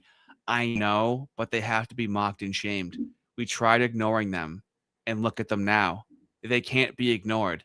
They have to be studied, mocked, shamed, and we have to know what to do if we're in a situation with them. But thank you. Dillweed, $5. Thank you. Anyone see Ice go 3-0 on the last fight of the fight card last Saturday? Oh, see Ice. Wait, Sean Strickland. Wait, what? I saw Sean Strickland fought, and he got, a knockout in the 3rd round. I thought you were talking about Ice. I don't know what you're saying, but thank you. Theodore, $5, thank you. Her morals are so relativistic, it causes time dilation. I swear she's been talking for days. Yeah. Fist, really not a fan of that tone as well. Isaac, $10, thank you so much. I appreciate it. Love is what brings us together until their love destroys our lands by bringing in friends that love them in a special way. Struggle snuggle. Figureback save the white race. Blood and brown. 1-4. 8-8. No more politifoids. Wow. This guy's speaking in a language, the language of a generation. Hagnar, $5, thank you. Bros, how much you want to bet this is why the church fathers tell us to lead because women came out with these takes? Dude, there's a piece of liberal in me that doesn't think it's fair, all right? That it's just men. Because I do this thing in my brain where I go, but what about some of... that's very much melting away over time. And it's how it always should have been. But I've always been presented with very opposing information, so I had to fight through that bias over time. Hagnar, $2. Can we fix her, chat? Go ahead. Hey, Hagnar, if that's what you look like, go ahead and try, buddy. Quagmire, $20. Thank you so much. I really appreciate it. So how much do you watch this stuff? How do you deal with the energy drain? I listen to a lot of debate during work. And when I get home, I'm just totally done and don't want to and only want to watch gaming stuff. Because I have been around these demons for a long time. I know how they operate when no one's around. I can see things people can't see. I notice certain things and I'll never let it go because every single time it's me just getting away from them and then they go terrorize another fucking community. Dude, I shouldn't say this. You just have another sip of this drink first, then I'll say it. I know a guy that works in a place in government in Cambridge, Massachusetts, and I have recordings of that man N-bombing left and right, and I could end his career, okay? I've had a peek behind the curtain, and I was like, that's not for me. And then I realized, like, how really bad it is. And I was like, yeah, that's why I didn't want to,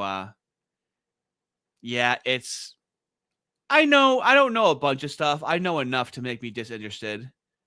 But I know how these people operate on a very psychological level is how I'd answer that.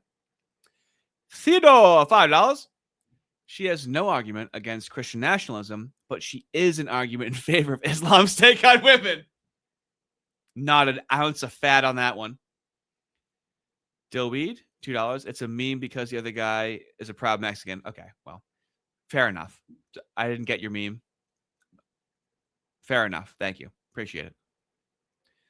NPC, BS3PM. That's a very NPC name. $10. Thank you very much. 1 Timothy 2:11-14 concerning religion and morality. Let a woman learn in silence with all submission. And Adam was not deceived, but the woman being deceived fell into transgression. This nigga's spitting bars right now. Yo, homie, Was that off the dome? Damn, son, you got to get a recording contract with that motherfucker. Sorry to blackify that, but I don't have the time to see. Now these are good for Sundays where I can reflect on these. I asked the chat to explain to me, but we got ourselves fake cans Kyla doing her closing statement. Thank you, fellas. Very much appreciated. It's designed for this. It's just a system at this point. And it's not even a coherent position, because she concedes that all the states were able to make laws which regarded the ideas of the institutions of religion inside of the states. She even ceded that it was mostly due to the 14th Amendment. States did not give up this right. Rather, the feds took it from them. She also continuously equivocates, but in this case makes a conflation that federal power is somehow less important than state powers. That was a bizarre part too, which I still don't understand. The entirety of the system, even if I ceded that the founders didn't want to have a federal national religion, which I did 80,000 times, even though we kept going back to it, they didn't want to impose one on a state specifically, because the states didn't want that as part of the compromise. So I don't understand why she thinks that the system wouldn't drastically be something completely different if we didn't have the checks and balances between states and the feds. The rest of it was me just pulling out incoherent worldview after incoherent worldview, which was fun, I must admit. But ultimately, like, the clips from this are possibly going to be the most amazing the Crucible has ever produced, I must admit. So for that, I do thank you, Kyla. This is so fresh. I don't think they've pumped out too many clips yet, have they? Yeah, I guess to start this, it's unfortunate that we didn't have a pickle jar so we could see if you're still strong enough to insist on the Force Doctrine. So I love this, okay? I don't know if the chat's going to be split on this, and I don't care if you are. So, of course, pickle jar is going to come up. It was an olive jar. Of course, the jar is going to come up. His response to this, dude, I almost cried laughing out loud. Do you want to arm wrestle instead? He's like, I'll fucking arm wrestle you right now, bitch.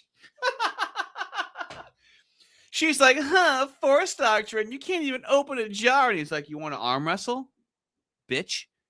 How about we arm wrestle right now? That's just a hilarious response to that. Do I want to arm wrestle? Do you want to arm wrestle? Yeah, let's instead? go right No, I now. didn't say that. You want to feel you- the Well, Force Doctrine, motherfucker? I just think it's Well, interesting. hang that on. I want to make men sure. Oh, are because you of the interrupting pickle my jar. outro? Or? You interrupted mine. I said that's fine. It's For a little $1,000 Did you want to arm wrestle, Kyla? No, I think that you'll probably need an arm wrestle. Although if I did arm wrestle you, then what was the point of that? the point is that it's the Force I Doctrine. just wanted to take a shot at you. That was the point. Do you want me to continue, or do you want to keep interrupting my outro? Go ahead. Okay. Look at him. So I think Look one at of the things Andrew that's really Wilson right frustrating now. when talking to Andrew is that he's really, really smart, and he's actually really capable of engaging in good debates. In fact, my favorite debate ever is when we both agreed to be in good faith. The issue is that Andrew knows that in the case of like philosophy, he can't win the argument by When someone's telling you what you know, ooh. And then when someone's telling you what you know, and it's a fucking clam with a cross in our fake tits. being good faith. So he has to insist on straw mans of my position. He has to be bad faith by pretending that he's granting my worldview when he's obviously not granting it, which is unfortunate. It's frustrating. Fellas, have you ever had a woman just sit there and has to like just incorrectly psychoanalyze you? Now, here's the issue with male and female relationships. A man is much better at psychoanalyzing a woman than a woman is at psychoanalyzing a man. And it's just time tested. It's time tested. It's pretty easy to know how, okay, in general, a man has essentially the same mood, okay? Essentially, a man has the same mood. Ups and downs and whatnot, but he's the reality rock of the relationship. And so, if all of a sudden the woman's acting crazy, it's like, well, hey, sweetie, I'm oftentimes the reasonable and rational one, so who do you think really has the problem right now? You with your bleeding fucking snatch, or me eating fucking Cheetos and sitting in my underwear? Who do you think really has the problem right now? Who's really the issue? Frustrating because when we have good conversations where we engage in with one another honestly, that's what like furthers truth. And I think that that's something that honors God. I think it's something that's interesting. And Andrew didn't want to do that today. I think one of the things that's really important to pull apart here is that insisting that your partner is incoherent, that they're stupid or retarded, doesn't mean you're right. Bitch, you hang out with Destiny. These words don't mean anything to you. You defend, what is he called? What does Andrew Wilson call that? A Coomer gremlin. It just means you're mean. It just means you're mean and nasty. And you can be mean and nasty. The issue is that your entire platform is built on this presumption that you're going around looking at non-Christians and calling them dirty, degenerate whores. While A, you barely tell most of Brian's whatever fans that they're also degenerate whores as men. And B, you look around and you won't remove the plank from your own eye. You have gluttony going on, right? You're addicted to cigarettes. You drink all the time. You're overweight. I'm not interested in telling other people. She claims to be Christian and left Canada to come to the United States to work with Destiny. Let's hear how he responds to this. How he's not mad. We're at 5 hours and 20 minutes right now. What is that? The length of the movie Tombstone? That's a work shift part-time, okay? All of their sins, because I mostly have the predilection of trying to figure out my own and trying to be honest before God. I think that, for example, it's bad for Christians to impose our worldview on others. I think Romans, for example, if you go to Romans, right, if a person believes an action is wrong, then performing that action is a sin for that person. This is something most priests believe. This is actually why, for example, priests won't tell people what black. That's nice, Slit. Anyways, know what it is, and they can't do that. Head Fenny became a YouTube member. Oh, feller. Boy, oh boy. Do you have hours of content? I hope you broke your leg and you're bedridden for 3 weeks. Because there's a lot of content there to get through. And the Lord I think you'll be pleasantly surprised. Itself, but it is unclean anyway, for anyone who thinks it is unclean. back to the fucking dude. Of outlining things. I swear to God, on hour 3, I am like I'm testy. I'm so close to breaking TOS. We gotta dial it down. It makes him win, I guess. And that's fundamentally like what this discussion came down to, is Andrew wanted to win. And this is what I'm saying, where I can't imagine being Andrew Wilson. That is a man of God. That might be a man of the cloth, and we just don't know it. I'm not even saved. That level of patience, and then it goes for another 3.5 hours. Horaka, right? Who calls me fool? Oh man! Shouldn't do it. In fact, he says. So, fellas, this is a wolf cut. Okay. There was a stream where she talked about how, like, my husband told me to get like a wolf cut. Oh my God, I got it, and it's like so me. And I would crush you under my foot like a snake. I think at the end of the day, okay, I think she's wrapping it up here. Is wrong, and that's okay, right? I'm open to that. I'm doing my best to seek truth.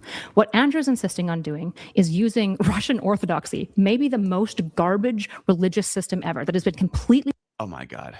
Okay, let me just jot down this timestamp. Fist is in bed right now. He's across the pond. No one tell him. Everyone has to promise not to tell him. I need to get his raw reaction. Okay. Very quickly before I forget. Oh, Lord. Oh, Lord. That's going to set him off. I'm going to piss him off good and proper on Tuesday. Let's hear that one again. Using Russian Orthodoxy, maybe the most garbage religious system ever, that has been completely usurped by the KGB, by the way. He's not even honoring Eastern Orthodoxy. He's using it to justify his baby Christianity. Can Tuesday be tomorrow? That's what he's doing with his faith. And I think it's Russian disgusting. Orthodox, by the way. What are you? Well, I'm not going to say, but I'm not Russian Orthodox. Which part of Orthodoxy are you part of? I'm not going to say. We're going to skip this part because she does a soft dox on him by saying where he lives just to be safe. It doesn't matter. It's put out to all these people now, but she says what city he lives in. And he's like, well, I've told people I live in this state, but I don't know why you would say, I have people coming after me all the time, threats in my life, and you're just going to say that. And then she acts like that she didn't mean to say it. Out where you live, family members' names. I don't talk about any of that stuff. It's because I have people who literally threaten to kill me every day. I've had an assassin come out to try to kill my wife, and I just really prefer you not do that. That's fair. I apologize for releasing that information. Genuinely. Is there Dude. Oh, see? But fellas, if you strangle her, if you hit her, right? She's just gonna go, right? She'll like it, you'll like it. That's not punishment. That is sin. Now mocking her, shaming her, smiting her, condemning her, that is all that can be done. Way that it can be struck from the final VOD. Well, it's done now. You just saw it. Fucking 12,000 people heard it. That's done. But from the final VOD, at least, can it be removed? Why would it matter? She's asking to remove it when it's already out there. Now, fellas, I am 2 seconds away from breaking TOS. So, let me go to here. What do I have over here? What do I have? 7 hours, 23 minutes, and 40 seconds. What the hell could this be about? Why, if I didn't know any better, I would say this is 2 hours after the closing statements. Andrew Wilson is a fucking legend, dude, okay? Foundational arguments. I don't ever need to contend with anything. Couldn't even tell me why it was wrong to not do that. So again, Ever. Are you a moral objectivist? Yes or no? Who cares? Me. You know what? I would like to internally critique you now. Yes. You are. Yes. Okay. So how is something objective? How do you know that A equals A? You mean transcendentals? Sure. Yeah. How do I know that there's transcendentals? Mhm. Because they're unchanging. They're unchanging? Yeah. They can't be changed by the mind. Okay. Sure. Yeah. And so Is it just me, or does Andrew Wilson's hair actually look different on hour 7? Does it look more frazzled right now from him like doing face palms, running his hands through his hair right now? It looks kind of shabby because of what he's been through. And then we got Quagmire, $10. Thank you so much, dude. I appreciate it. I was angry when she did that shit. So angry, dude. Look at Andrew Wilson's hair right now. That's different, right? That looks like a man that's been at work for 7 hours, because you better believe this is work. but you're using the mind, right? To interpret, not to change. I didn't Because say they that can't the be mind. changed. I agree. Yeah. Okay, great. So they're an objective But the mind fact. but the mind to some degree is assumed here. No. So you're assuming that they're unchanging. There's not No, they are unchanging by your own admission. okay. So what now? So now we're assuming them, right? No. Yes. How could they be assumed if we both agree that they're unchanging? Because assuming infinity of something solves dogmatism. We're not is just assuming dog- it. You We're must. agreeing that it is in fact objectively true that these things are unchanging. There's no longer an assumption. You're assuming that they exist. In the No, first there's no place. assumption. Yeah, you're We've assuming that we're not already like agreed. a pot of brain cells okay, in a vat in the let's bottom ask. of an Okay, event that I'll show you exists. again. This thing unchanging. Therefore, Can we all please for a moment marvel at the amount of cups in front of Andrew Wilson, and he didn't knock a single one over? 1, 2, 3, 4, 5, 6, 7 cups in front of him, and then his notepad is in between the cups on the right. He's not stacking them. Literally showing a passage of time with these cups in front of him. whether my mind exists or not, that still exists. Sure, I can grant you that. There's no assumption there. Well, you have to presuppose We're that it exists. not even presupposing. We just agreed. What's the presupposition? We literally just agreed to this. That the law of identity even exists, that any of this exists. We don't need to even presuppose this. You already agreed that this is an unchanging fact. Because it's objective, but that doesn't mean that you're not. That's the end of that argument. That's dogmatism. You're just presupposing Wait, that it is eternal. You keep on making the claim it's dogmatism. It is But how's it dogmatism if it's an unchanging thing, which does not require the Unchanging mind? it doesn't make it an assumption. Is Doesn't a rock, make it not an assumption. Is a rock dogmatism? What? Is a rock dogmatism? No. Why? I don't know. I literally don't even know what your question means here. My question just means this. A rock is material. It exists absent the mind, therefore requires no dogmatism. The laws of logic, by your entire estimation, require no mind. Therefore, they require no dogmatism, just like the rock. Do you understand that now? I do. Which part am I wrong about? You're assuming that the rock exists or that any of this world exists. I or that God assume that the exists. rock exists. Yeah, you're assuming that none of this is like a fabrication, that we're not in like the Matrix. Oh, so now we're in simulation theory. No, I'm saying that we're assuming that we're not. Oh, we're taking for granted. Well, we have to take it for granted. We have So to take hang on, something I just for want to make granted. sure I got this right. The rock exists whether you die tomorrow, right? Mhm. If all human life is expunged tomorrow, is the rock still there? Mhm. Oh, okay. Got Well, it. theoretically, I mean, it depends on what happens. I mean, it would beforehand. be there, right? Absent all of our minds. Mhm. And would this law of logic change absent all of our minds? No, That's what the I end already of said. that. That's the end of that. Nope, you're still Yep. you're still assuming that this logic is like eternal in any There's no meaningful way. assumption. We just agreed that it's an This is the danger with you don't really know anything, man. And this is actually somehow shielded me from when I was a postmodernist and an existentialist in my early 20s, but I never applied it collectively. I only took parts of it that made sense, and this stuff never made sense. And so I just ignored that part of it. objective fact that regardless of our minds, this thing would not change. Where's the assumption? That its existence. If we're not assuming its existence, we already agreed that it's an unchanging fact. Well, theoretically, none of this could exist. We could all be like in a vat in heaven. Then you're right? not agreeing that that's an unchanging fact. I agree that I'm not saying It's the lack of certainty in their relationship with reality is what's not sane, right?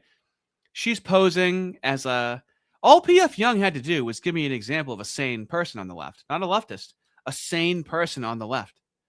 I don't think there's one that's sane. They don't believe in anything. They're fucking demons, dude. Fist always gives a shit for this, where I say that I believe. He goes, "So you believe in demons?" And I go, "Yeah." He goes, "But you don't believe in God?" And I go, "No." He's like, "You're retarded." And I go, "I know." But this will be covered on Sunday. Dilwee, $20. Good luck with everyone starting the Great Fast tomorrow. And remember, the elves want you to quit. Well, that's going to be the point of the Sunday streams. I don't know what they're going to be yet because I'm going to be a different person. You want to know why? Because I'm not going to eat until 10 p.m. tomorrow. And I only have until midnight to eat. And I consume no calories until 10 p.m. And I can't eat carbs. I can only have 20 carbs. So I'm mainly just eating meat. And that's the diet. And I've done it before. And boy, oh boy, was it transformative. Physically, sure. I'm going to be emaciated by the end of this. But mentally, what it does to you mentally, won't get into it now. But I guess I'll just talk about that because it was during COVID. Okay, I'm just going to dial this and start rambling like a fucking psychopath for the next fucking 20 minutes. Okay. During COVID, I couldn't really, control anything. And so I forget how I got into fasting. It was the keto. Oh, actually, I do know. And I had to save that for Sunday because the guy got banned from YouTube. It was called the snake diet. I think his name is Cole Robinson, I think is his name. And he would start his videos with, "Hey, fatty!" And he would call women cunts. And he would say to women, "Get off your fat C's and lose weight." And he talked about fasting. And 100% of the women in the comment section were praising him and saying thank you. He didn't have one negative comment, and it was motivational for me. I was like, dude, I would love to talk to women like that and have them thank me. Oh my God. Anyway, it was called the snake diet. Pretty vicious fast. It's meant for like very fat people. It's a very extreme diet. But I got in a certain headspace fasting, like depriving myself of food for that long. I guess the way that I can, and I guess this would be what the Sunday streams would be like. Fasting 100% leads you to God without question. Because, and this is how I contextualize it. You think you know what hunger is. You think you know what hunger is. I thought I knew what hunger was. I experienced levels of hunger that I didn't know were possible. It changed what the word hunger meant for me, right? And then when you have the love of God, that would change the word love for you, right? So it puts you in like a very survivalistic state, and everything I'm going to be I'm not going to be too irritable, but I'm probably going to take out all of my frustration on aristocratic utensil. That's probably what it's going to be. That's what usually happens when I go into like an extreme, it's essentially a dopamine fast, right? The way the ortho bros do the fasts is it's not like a dietary fast. It's more so a dopamine fast. Take away something that makes the reward center of your brain go, yay, we're getting this. That's how they use fasting. But I've tried different diets. I really enjoy experimenting with diets. And then I found something that worked for me. But I'm telling you, man, I know how to be hardline with it. And I was never hardline with it, but had anyone to talk to about it. Because I did it in a state of turmoil. It was during COVID. Like, dude, I'm trying this fast. I can't control what's going on around me. So, I'm going to I can control when I eat. And it's funny, like, my mom was like, oh, you're going to it's unhealthy. She's not Jewish. I don't know why I'm making her say, my mother was like, oh, Audie, my beautiful baby boy that I named Audie. Oh, you got to make sure you have dinner. Oh, you're wasting away your clothes. So that's what my mom sounds like, apparently. But she's like concerned, and it's like, I'll eat if I'm hungry. I can't, I'm not going to die. The 48-hour fast, that's next level. I don't have a desire to do a 72. I would do a 48-hour fast again. Issue is I lose too much weight. I'll get to a point where I'm eating 2 pounds of meat a day. So I'm probably taking in 150 grams of protein. I don't even think it's so satiating. I don't even think I can make it to 2,000 calories, dude. It's so dense. Essentially dessert. So mainly beef, steak, ground beef, eating like a peasant. Not making meals, just eating ingredients. And my dessert essentially is vegetables because I can put salad dressing on it, which is tangy, and I can't get too close to sweet. But yeah, that's tomorrow. Oh boy, you're gonna get to watch me transcend. Okay, I know how to transcend. I just haven't had anyone to talk to about it, because even now I'll say some stuff. I mean, it happened on the last stream where I was talking about how Ardent will know where a beast can't control when it has sex or eats. Those are impulses that it can't control, and you become more of a human, more of a civilized, enlightened soul if you control when you fuck, you control when you eat. But I mean really control it. I mean control it when you want it like you've never wanted it before, and no one's keeping it from you but yourself. That right there, that, fellas, that makes you invincible. Energy levels skyrocket. Because every single day, it's the great way to break any addiction. Every single day, all I care about is food, and I'm not kidding, and I'm going to tell you about it.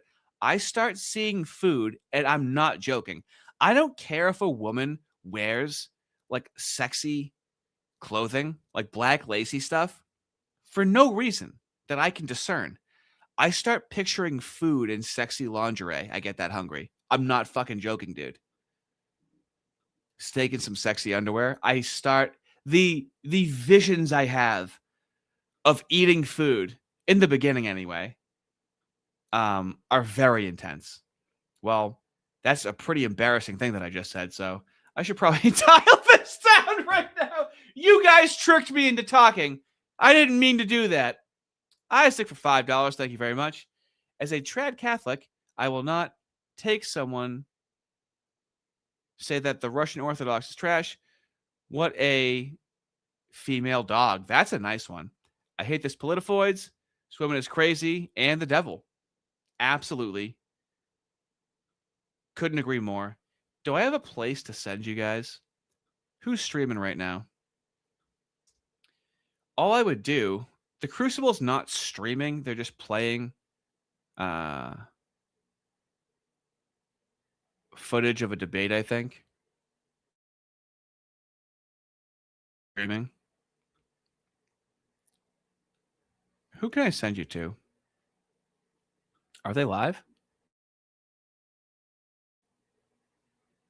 Fellas, if you know if someone's streaming that I can send you to, who? We got Matt Christensen. I'm not gonna lose it. I'm not gonna lose it. Everything's working fine. Dude, it's only when I'm streaming.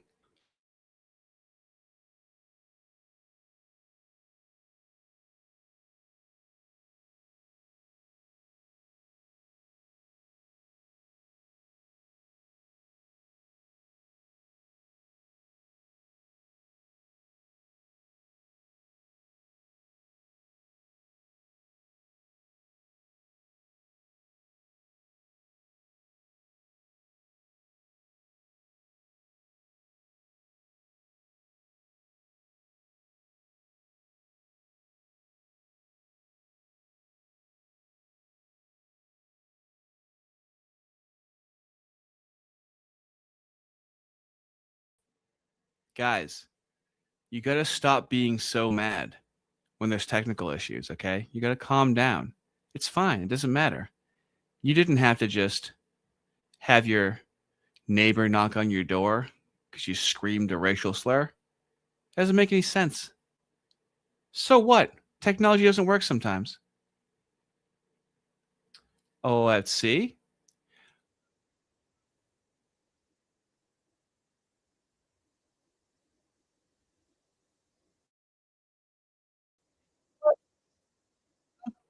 Let's hook these fellas up.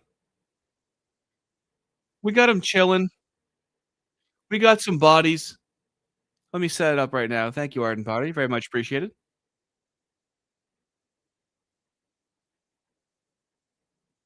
Ooh. Ooh, they seem like weird nerds. I think that'll work. Very cool, fellas. So, I don't remember what I just said for the last 20 minutes, which is what I assumed was going to happen. You guys put something in my drink. I woke up here. And I appreciate it. Thank you for doing that. I didn't think I would like that. It seems unethical, sure, right? But it worked out in the end. Sometimes when you don't consent to something, it's not the worst thing in the world, you know? I need to stop talking. I'm going 3 hours is my limit. I'm going to send you guys